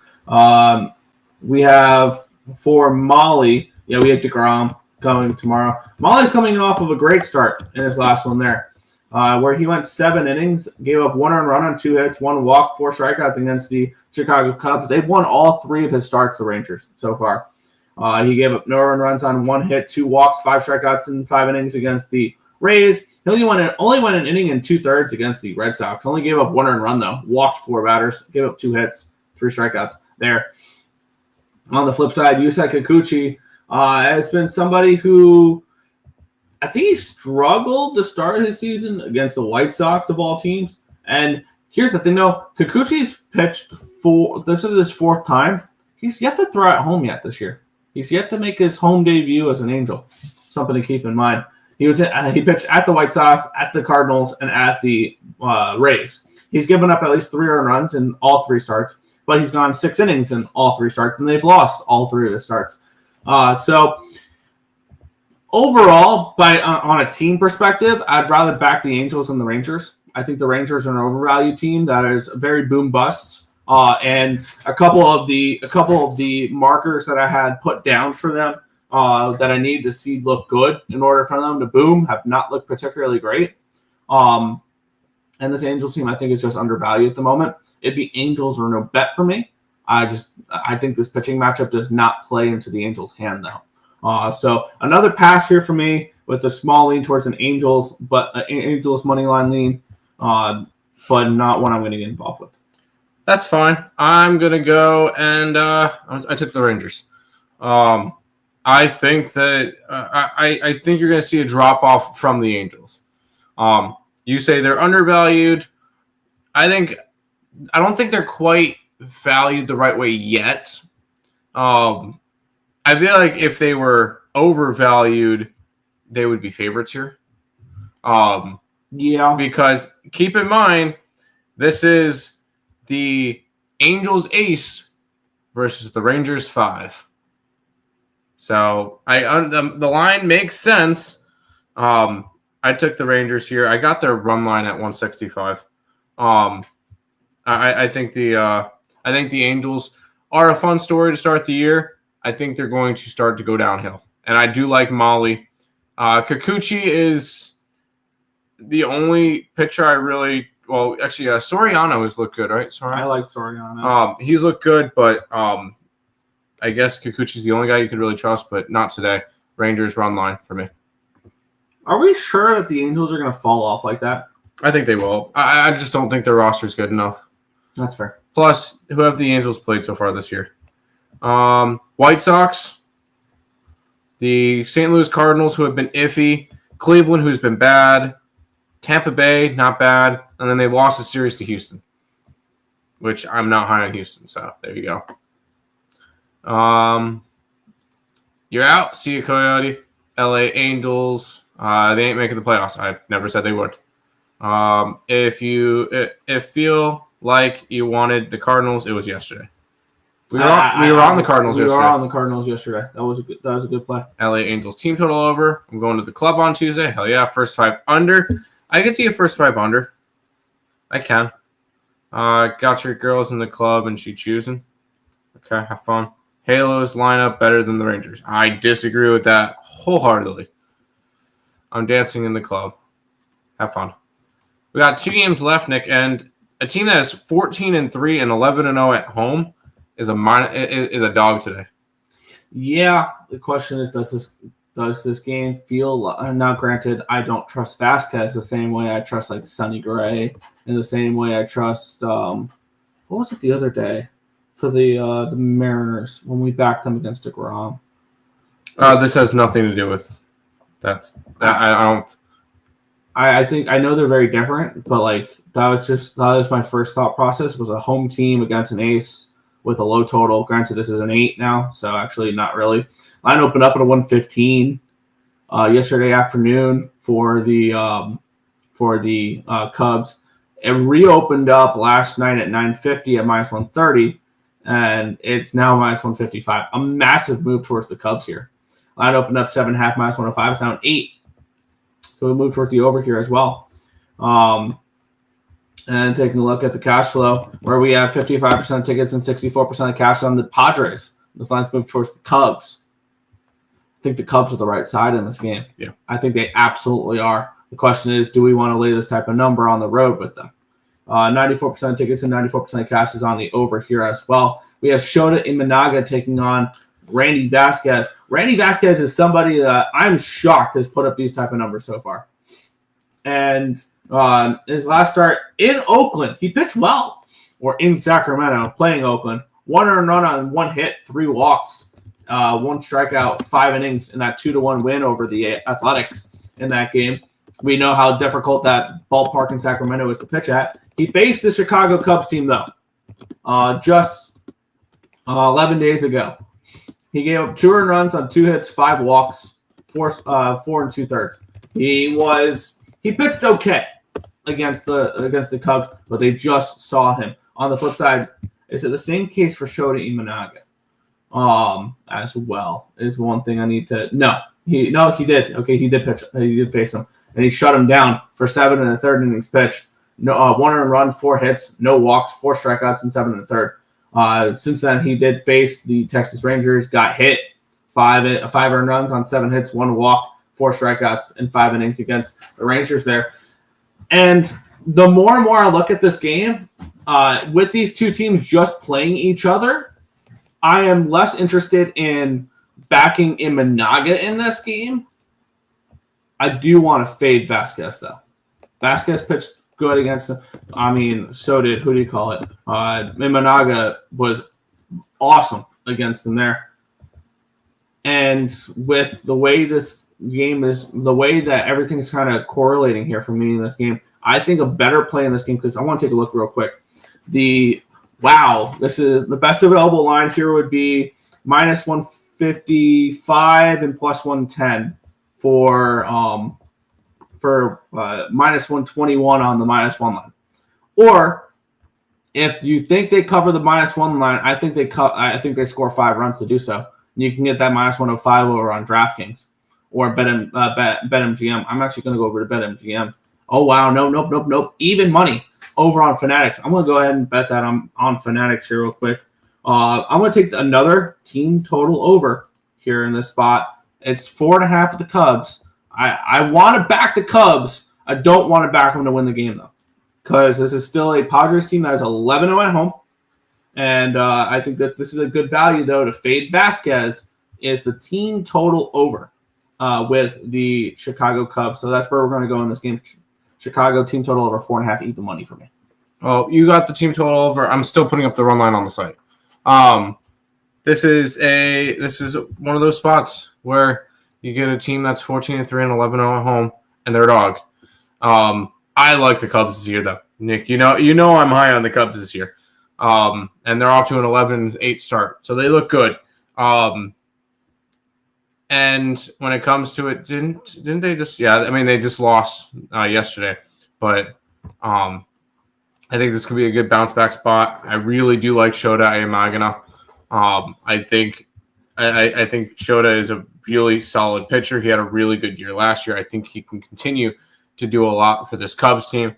And I believe they are 2-2 in his starts. That's right. He's one of the few pitchers that's pitched 4 times so far. He's coming off of 1 bad start, 5 earned runs against Texas. Other than that, he's been a solid ace this year. So I'm just going to roll with Shota Imanaga and the Cubbies. Run line at plus 115. Fair. I'm all right. I'm betting my plays right now for the last game we'll talk about. Yeah, I'm going to end up not betting that game, so you're good. Go Cubs, go. You know what it's about. Padres, laughing. Cubs run line. Padres are the best team in the MLB, and they're an underdog.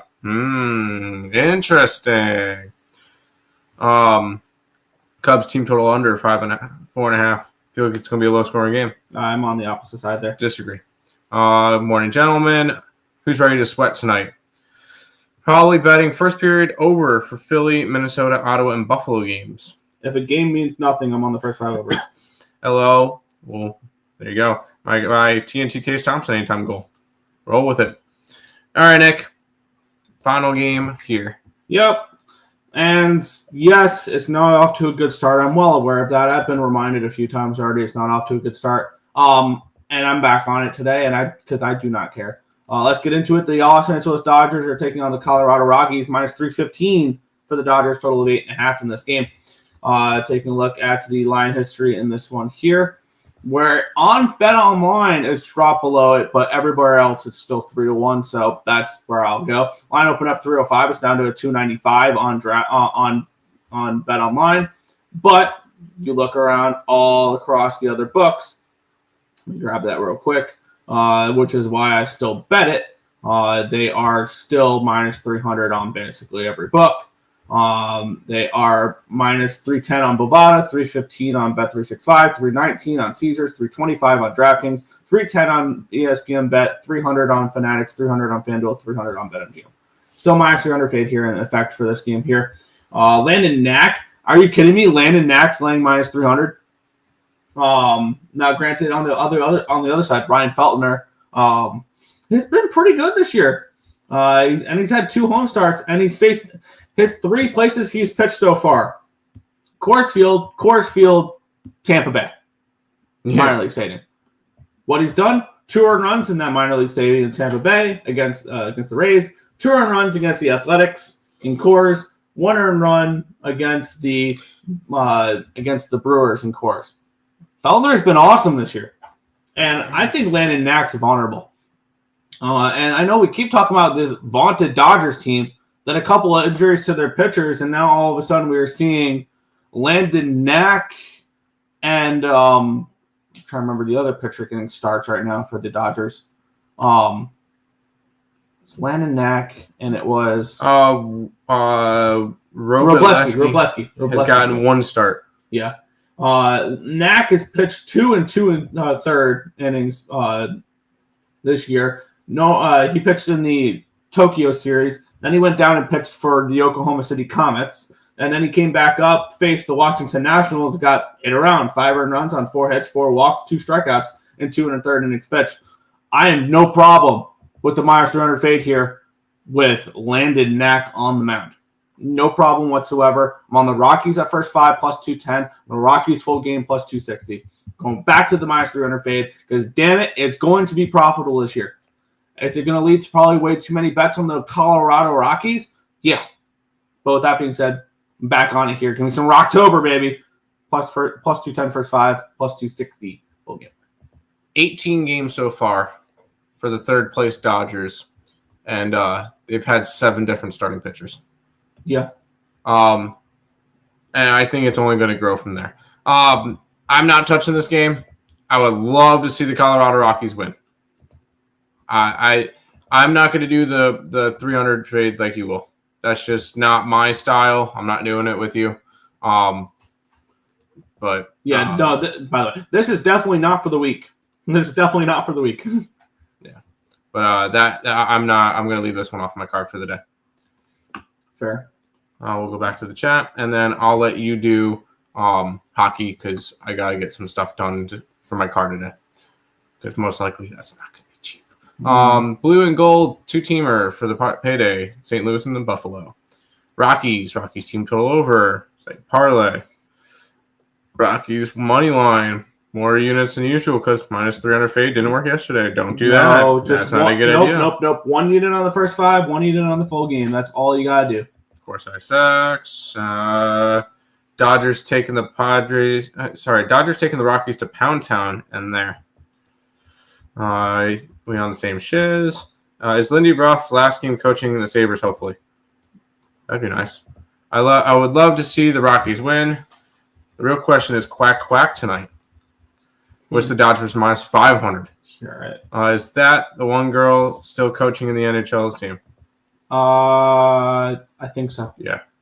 Caw and quack, obviously in regulation. All right, Nick, I'll let you have fun with some hockey. I got to go do some other stuff. Make sure you unmute yourself when I leave the room. All right. Thank you, guys.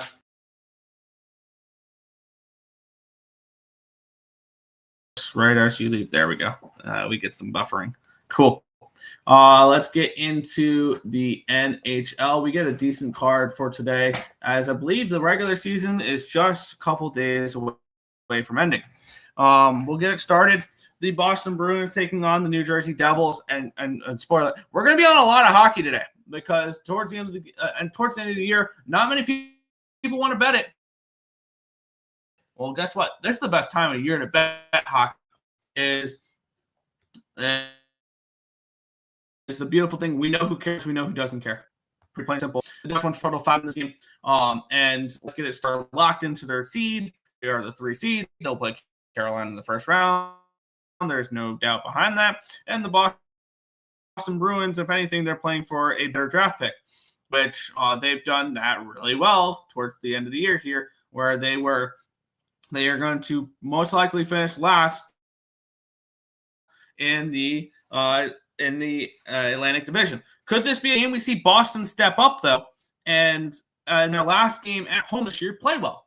I'm not betting this on this game. I'm just going to go totals in this one here. We're getting a 4 totals as well. My 5 for the first period over. The full game over is plus 105 here in this spot. I believe both of them are on ESPN Bet. Yes, they're both on ESPN Bet to get our day started. We're going just doubling up on overs here in this spot. Pretty simple. 2 teams with nothing to play for. So that's where exactly where we're going to go here. 2 teams, nothing to play for. First period over, full game over here for me.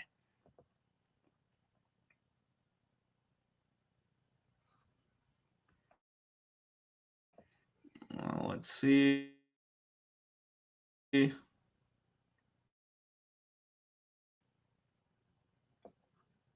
we go. Take care, Tim. That one girl, Jessica Campbell. Yep. Come on, you can work. There we go.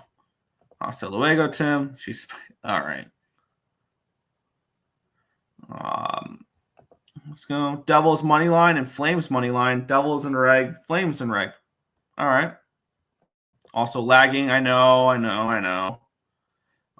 We can only do so much. Sorry, Robert.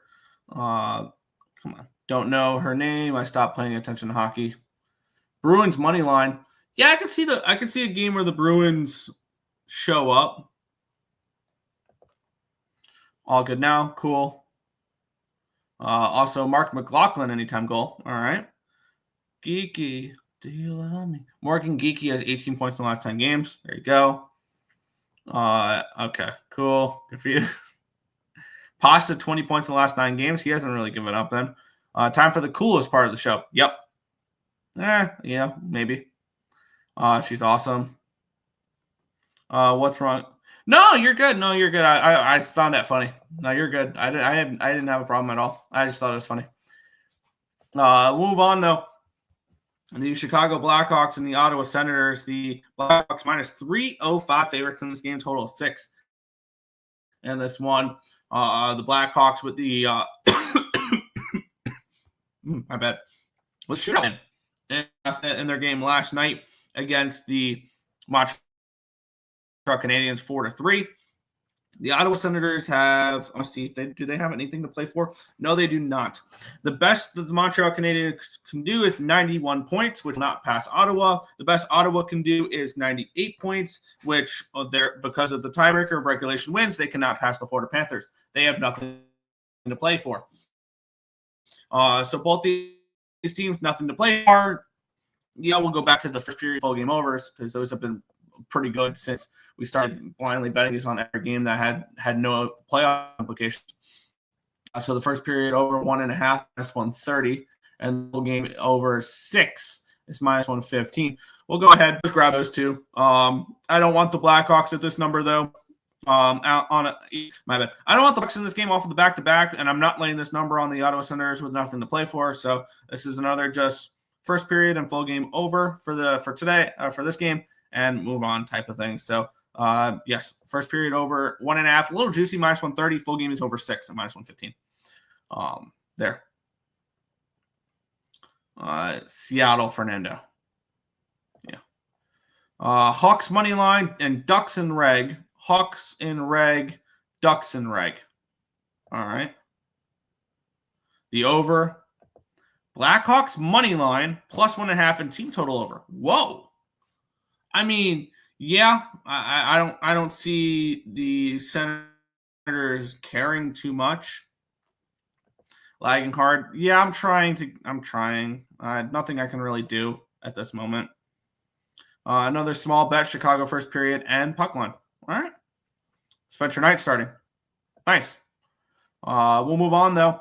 Florida Panthers and the Tampa Bay Lightning. I believe the Lightning technically still have something to play for. They need to win both their games in regulation, and they need Toronto to lose their last 2 in regulation in order to win the Atlantic Division. So technically, they still have something to play for, and the Florida Panthers do not. They cannot. They cannot pass the Lightning because even with a win in regulation tonight, they'll be 2 regulation wins short of the Tampa Bay Lightning. So most likely the Florida Panthers will be getting the 10th. This will be a first-round matchup Question is, do we bet this at all? It'd be Tampa or no bet. That would be the only way I'd look at this game. Tampa looking to go into the playoffs playing well, and still trying to compete for that division. The Toronto Maple Leafs get the Buffalo Sabres tonight, so they probably lock up the Atlantic Division tonight there. But I can see this as a game where Lightning have something to play for. The Panthers do not. It is Lightning or no bet. It's just, do you want to lay this number on the Lightning, which minus 185 and plus 140 would be the money line puck line, and it would be minus 114.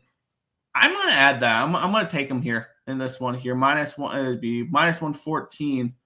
Where's minus 185 plus 140? Here we go. Over on Bovada, I'm going to go ahead and lock that in. Minus 114, Tampa minus 1. We have the Panthers, but not trying really, with nothing to play for on a second half of back-to-back after they really didn't care last night against the Rangers. We saw that lost, so they have nothing to play for. The Lightning do still technically, so I'll go ahead. I'll take the Lightning here, minus 1, minus 114.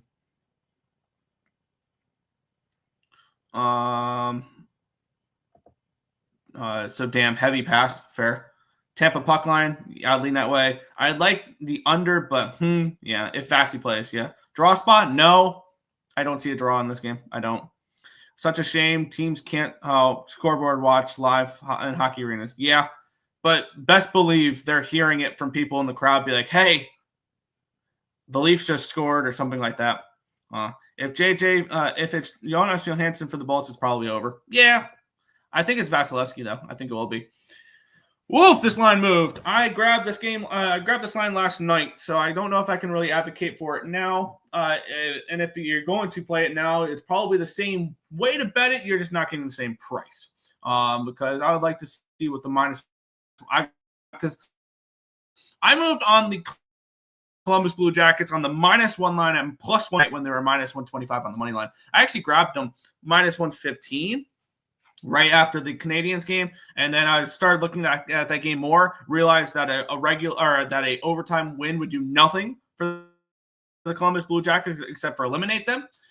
So then I turned around and I took the minus 1 line. I cashed out of the money line, took the minus 1 line at plus 124. Let's take a look at what the puck line what the minus 1 line would be here. It's 140 and 140 and 165 over on Bet365. Let's see, is this plus 110. I can still advocate for a plus 110 here. I would still advocate for the Columbus Blue Jackets on the minus 1 line in this game. They're still alive. Columbus can still make the playoffs. They need 3 things to happen. They need to win in regulation tonight. A overtime win would eliminate them. A loss of anything other than a regulation win for the Columbus Blue Jackets, it's an elimination tonight. And then after that, they would need the Carolina Hurricanes to beat the Montreal Canadiens in regulation. And then they need to beat the Islanders in regulation and the regular season. So 3 things need to happen for the Columbus Blue Jackets to make the playoffs. They need help in 1 game. They have to take care of business in 2 games. And I think Columbus is very live to make the playoffs. Very, very live, because Carolina is not a walk in the park to Montreal. Granted, it's not. But with that being said, I don't think this is a good spot for them here. I don't think that it's the easiest spot for Montreal. I'm on the Columbus Blue Jackets, minus 1, plus 124 in this game. I think this is a good opportunity for us to get a little bit of a score on the Blue Jackets, even at now it's plus 110. And do not bet the money line. So either bet them in regulation or bet them minus 1. And here's the thing. If it's tied late in the game, maybe live bet the Flyers, because the Columbus Blue Jackets cannot not afford for this game to go to overtime.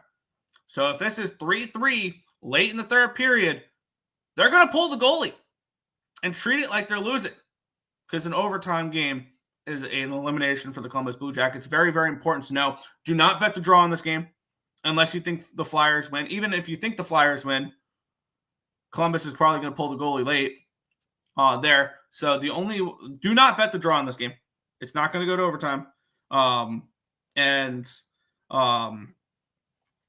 And if you like Columbus, take them regulation, take them -1, because that's the only way that they're going to be able to continue their playoff lives here. So I'm on the Columbus Blue Jackets on the -1 line at +124 in this game. Let's see. Draw spot, CBJ Flyers. Absolutely not. Absolutely not. Did you guys give out your home run props for today in baseball? No. I can go through and look at it, but no. Let's take a look here. It would be I don't know. I don't know. I can post on Twitter or something. Tyson Forster goal, 6 goals in 4 games. Fair. You are correct. Yes, Nick. Yesterday I saw them at -110. Slowly started moving like oh fuck. Then I placed my bet CBJ money line and Isles money line. CBJ and Reg, Isles and Reg. Interesting. Ryan Poland over point. Pride of Lakeville, Minnesota. All right. I have Goldie and Pete Alonso. Yeah. I would probably look. Let's see. For me, I look towards player like one of the first ones I thought it was Ben Rice was somebody who's probably gonna make my lay. I'm trying to think of who else I like today. Probably Bryce Harper could be a look. A lefty going up against Justin Verlander, I think can get hit. Maybe a Baltimore Oriole, maybe an Anthony Santander or something along those lines, or a Jose Ramirez on the Cleveland side. If you see if I like their team total over or an over in general in that game, then that's probably the way I'd look. Noah Cates over point, Pride of Stillwater, Minnesota. All right. Back to the scene of history of history. I like a little Payne, Washington money line. All right. Sign up for my okay, cool. Good luck. So if it's tied, take Philadelphia and Reg. Yes. Flyers are scrappy like CBJ. Yeah, but they have nothing to play for. But yeah, I can see them wanting to play spoiler. Let's move into this game here. We have the Toronto Maple Leafs taking on the Buffalo Sabres. We have the Maple Leafs -160 favorites with a total of 6.5 in this game. And for the Maple Leafs, they do have something to play for. With a singular point, they are the Atlantic Division champions. They need either a point in this game or in their last game against the Detroit Red Wings in order to lock up the division. The Buffalo Sabres, is this their last home game of the year? They get Philadelphia at home to end the season. That's when I'd back the Buffalo Sabres. I would not back them in this game. I would back them in the next game. I think the Leafs probably take care of business and win the division tonight. But is this a game I need to get involved with? Probably not. It would be Leafs -1 or nothing, but I really don't want to bet. Really don't want to fade Buffalo at home at this price. So ultimately, it's a no player for me with just a small lean towards Toronto on the -1 line. That's it. Sabres money line, Blues money line, Sabres and Reg, Blues and Reg. Sabres first period. All right. We will move on to, I believe, no, not an important game yet. But this is a game that I will move on. We have the New York Islanders and the Washington Capitals. We have the Islanders -team favorites in this game with a total of 6. So obviously, the Washington Capitals do not care about this game. They have already locked in the number 1 seed in the Eastern Conference, and they have already and the Islanders already they have nothing to play for. So the Capitals they do have, I believe, one more game after this. One more game after this. They're at home. They're on the road again. That'll be interesting there. That'll probably be another over game for me. But for me, this one's pretty simple. I'm just going overs in this game. I lean towards the Islanders. If I have to bet a side in this one here, this is their last home game of the Islanders. They're playing a Washington team that does not care. So I'm all lean towards New York in this. Not what I'm going to get involved with. I like the next 3 games for sure, and be on the next 4 games as well because LA Kings and Seattle Kraken, neither team have anything to play for. So for me, this is first period over, full game over on this one. Wouldn't the Leafs want to win at home? and in front of their lovely diehard crowd. This is in Buffalo. The Leafs game over 6.5. That game is going to be crazy. Ovechkin anytime goal. Ovi, bands make her dance.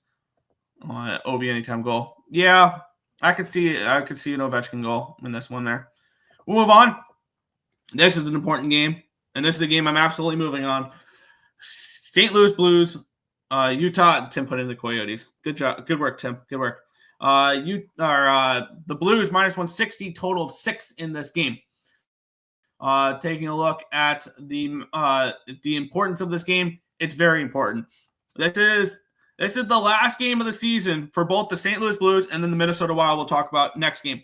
With a win in this game, the St. Louis Blues would have 96 points. They'd be 4 points up on the Flames. The Flames would have still 1 game in hand and the Flames need to win as well tonight, obviously. If the Flames win, then it gets even more interesting because they would still be 2 points behind. The Blues need a regulation win. If the Blues win in reg, the best that the Flames can do is tie them at 96 points, and the Blues would need one of those wins for the Flames to be not in regulation. And I'm trying to think how the tiebreaker would go down from there. But I believe the Blues with the regulation win are playoff bound, and we cash an 11-1 ticket tonight. I am going to move on the Blues on the national line. That is a play I'm going to be on in this game. Wow, this line has dropped too. I think the Blues are must bet in this game. And it's the best available line is 145 and 170 over on ESPN Bet. So let me go ahead and grab that 145 and 170 for this game here, plus 110. And I might do a 2-teamer with the Blues and the Wild tonight as well. So Blues -1 plus 110 for me in this game. We're getting good numbers, so I will go ahead. I'll back the Blues here in this spot. I think the Blues punch their ticket to the playoffs tonight with a regulation win. Give me the Blues on the -1 line in this one. Let's see. When my guy plays, we sprinkle it Ovechkin and TNT. All right. I want the Flames to face the Jets. Good luck. Utah Hockey Club money line. They eliminate the Blues. OMG. I hope not. I really hope not. Flames beat VGK. OMG. Robert, no, come on, man. Wild own the Ducks. OMG. It'll be an ex-Bruins coach versus an ex-Bruins coach in the playoffs. Vegas and St. Louis would be awesome there. This is a tough spot for the Blues. Disclaimer, Robert's a Wild fan. Yeah. No Dylan Holloway. Yeah, we knew that. Thanks for the yeah, I got you. We'll move on, though. And this could be a rough night for the Calgary Flames if everything goes the way that I think it could go. And the Wild need a singular point in this game to clinch a playoff spot. They have more regulation wins than the Calgary Flames. They have more regulation wins than the St. Louis Blues. So with a singular point, the Wild will lock up the 2 seed the top wildcard seed, my bad, and they will go and they will play the Vegas Golden Knights in the first round of the playoffs. This is a Wild team that's finally healthy and ready to go, and we're +1 for them here on the puck line in this game. I think the Wild take care of business in this game and they clinch their playoff spot, and they get the Vegas Golden Knights in the first round, and then we could see a little bit of chaos because I think the Wild fully healthy are live against the Vegas Golden Knights, who have not. Now, granted, yes, I know the Vegas Golden Knights have 107 points this year. They've not impressed me too much. This Wild team has dominated the Anaheim Ducks as of late, and they're coming in off of an overtime win. They've won 3 of the last 4 games, all of those in overtime, and we're laying a puck line here. But I do believe that this is a game where the Ducks have nothing to play for. The Wild have everything to play for. They're at home. It's going to be an electric crowd there, and I'm very, very tempted here. I want to take a look at what a two-teamer for the Wild and the Blues would pay. And that would be minus 275 plus minus 150, which would be plus 127. Do we move on that? Do we take a two-team parlay here with the Blues and the Wild? I'm tempted on it. I don't think I'm going to, but it would definitely be a lean in that direction. So lean towards that two-teamer as well. But I'm going to be on the Wild puck line in this game, in this one. And that's probably it.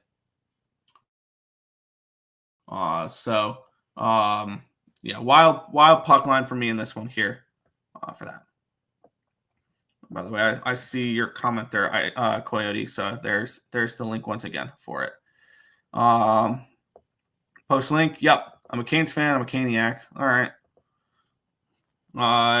Stick to hockey, Rob. Yeah, but Wild at home, man, barf. Yeah, is it a home team sweep today in trash ball playing? I don't think I'm betting. I don't think I'm betting either game. Neither game really jumped out to me. I'm not going to force action just because it's the plans. I think I'm more interested in the games tomorrow in the 9-10 matchups than I am today's games. But yeah, has to be a shirt. What? Wild money line, Kaprizov anytime goal. I think the Wild try to catch up but fail to tie it in the end. Jackson Lacombe anytime goal. He's from Minnesota. There you go. Sharks and Wild. Was a goal fest? Yes, it was. No parlays, Nick. Don't break the rules. Fair enough. I will stay off of it. I'll stay off of it. And then there is the Google. There's the for the MLB contest. Let's move on. I think we have a very similar situation with the Calgary Flames tonight that we do with the Columbus Blue Jackets here. They're minus 115 with a total of 5.5 in this game. The Calgary Flames need to win both games, and they need to win both games in regulation in order to clinch their spot in the playoffs. And they need and even with it, all Calgary need, doesn't matter what the Blues do, is 2 regulation wins. I believe a regular or an overtime win would do them nothing because they would only have a max of 31 and they would not get the tiebreaker over the St. Louis Blues. So when we look at this matchup, both Calgary games remaining against the Golden Knights and against the Kings must be regulation wins. And I think that is going to put some pressure on them, where if they are tied late in the game, they're going to pull the goalie. So this is a spot where you don't take the money line with the Calgary Flames in this game. This is where you go for the score. And bet on and what do you call it? BetStamp's not giving me because the Flames are a dog in this game. We're going for a bomb in this one though. It's going to be over on Bet365 because they're just one of them that have a plus 105 price tag on the Flames. Seeing what it is, it's going to be plus 105. All right, yeah, plus 105, and it's going to be on the reverse puck line in this game. Puck line, Flames, minus 1.5, plus 225. Plus 167. We're going Flames, minus 1, plus 167 for a bomb in this spot here. And that's because a regulation win or a overtime win does the Flames no good. This is very similar to the Columbus Blue Jackets. You do not back them in overtime. Or you do not back them for a money line because an overtime game does them no good. It has to be a regulation win for the Flames. And I'm going to back them here accordingly. Flames minus 1, plus 167 here in this game. That's where I'm going in this one here. Mason McTavish, anytime goal. This fucking game is going to give me a panic attack. Bet or no bet. Flame on. Live bet the Flames down in the third. Yeah. Is it the other Castillo? No, it's the regular. It's the good Castillo. Oh shit, they have to win in reg. I believe so because they have 30 regulation wins. They win both in regulation, they would have 32. And if the Blues get both in the Blues win in regulation, though, they're eliminated. If the Blues win in regulation, they would have the tiebreaker. The Blues would have the tiebreaker over the Flames. So the Flames need, if the Blues win, it has to be in overtime. And they need both games in regulation. So that's, yes, because an overtime win would only be useful. It would only be useful if the Blues lose tonight, which you can't go into that game thinking, okay, the Blues are going to lose tonight, so we can play for the point, because that will do you no good. Because the only way the Calgary Flames can win this game not using overtime is if the Blues lose, or only in any way, shape, or form. So that's the only way a overtime win would do any good for the Flames in this game, is if the Blues or the Wild lose in regulation. The Blues lose in general, the Wild lose in regulation, then they can win both games without needing to worry about both of them in regulation. So yeah. Flames 2, VGK 1, maybe. Flame VGK puck line, oh shit, sweet, yeah. Probably going to do go for a nerfy bomb today. 8 plays, nothing to lose at this point. Yeah. Ironic how CBJ and Flames both have to win in reg the next 2 games. Yes. If they pull the goalie tied, that won't work versus VGK. No, it won't. That's why if they're going to get this game, if they're going to win and we're going to cash the bet, it's going to be on the -1 line. It's got to be. We'll move on. Final game of the day, the Seattle Kraken taking on the LA Kings. This is the Kraken's last game of the season. And this is, or not the last game of the season, right? Yeah, it's the last game of the season, the last home game. I think Seattle's must bet in this game. I think the Kraken are must bet in this game. And these are 2 teams with nothing to play for. The LA Kings locked up the 2 seed last night. They are not catching the Vegas Golden Knights. But the Edmonton Oilers are not catching the the Oilers, or are not catching the Kings. So this is going to be a 3-play spot for me here, because I like the Kraken to win this game at even money, and then we're going to go first period over, full game over, because 2 teams have nothing to play for. So we have a lot of hockey action today. It's going to be just a lot of hockey today, especially the last couple of days, with a lot of nothing to play for and a lot of everything to play for. We're going to bet into those angles, because what you see is what you get in hockey sometimes. So, yes, first period over, full game over. And I'm going to take a shot with Seattle here as well. Even money over on Bet365 to get a spot here with the Kraken. So, yes, that is my place for those games. Yeah. First period over. Yes, Jessica. Well played. But that's everything for today's show. If you guys have not already, hit that thumbs up button, subscribe to the channel, turn on those post notifications so you guys are notified each and every time we are live here at All Sports Bets, which is every single morning, anywhere between 10 and 11 a.m. Eastern Standard Time. Head back to the chat. Yeah. This is an under game. Pass. This game's a pass. St. Louis and the under with Calgary. St. Louis in the under, Calgary in the under. I can very well see that. I can see both those teams winning 3-1. 4-1, something along those lines. Good luck all. Quack to you as well.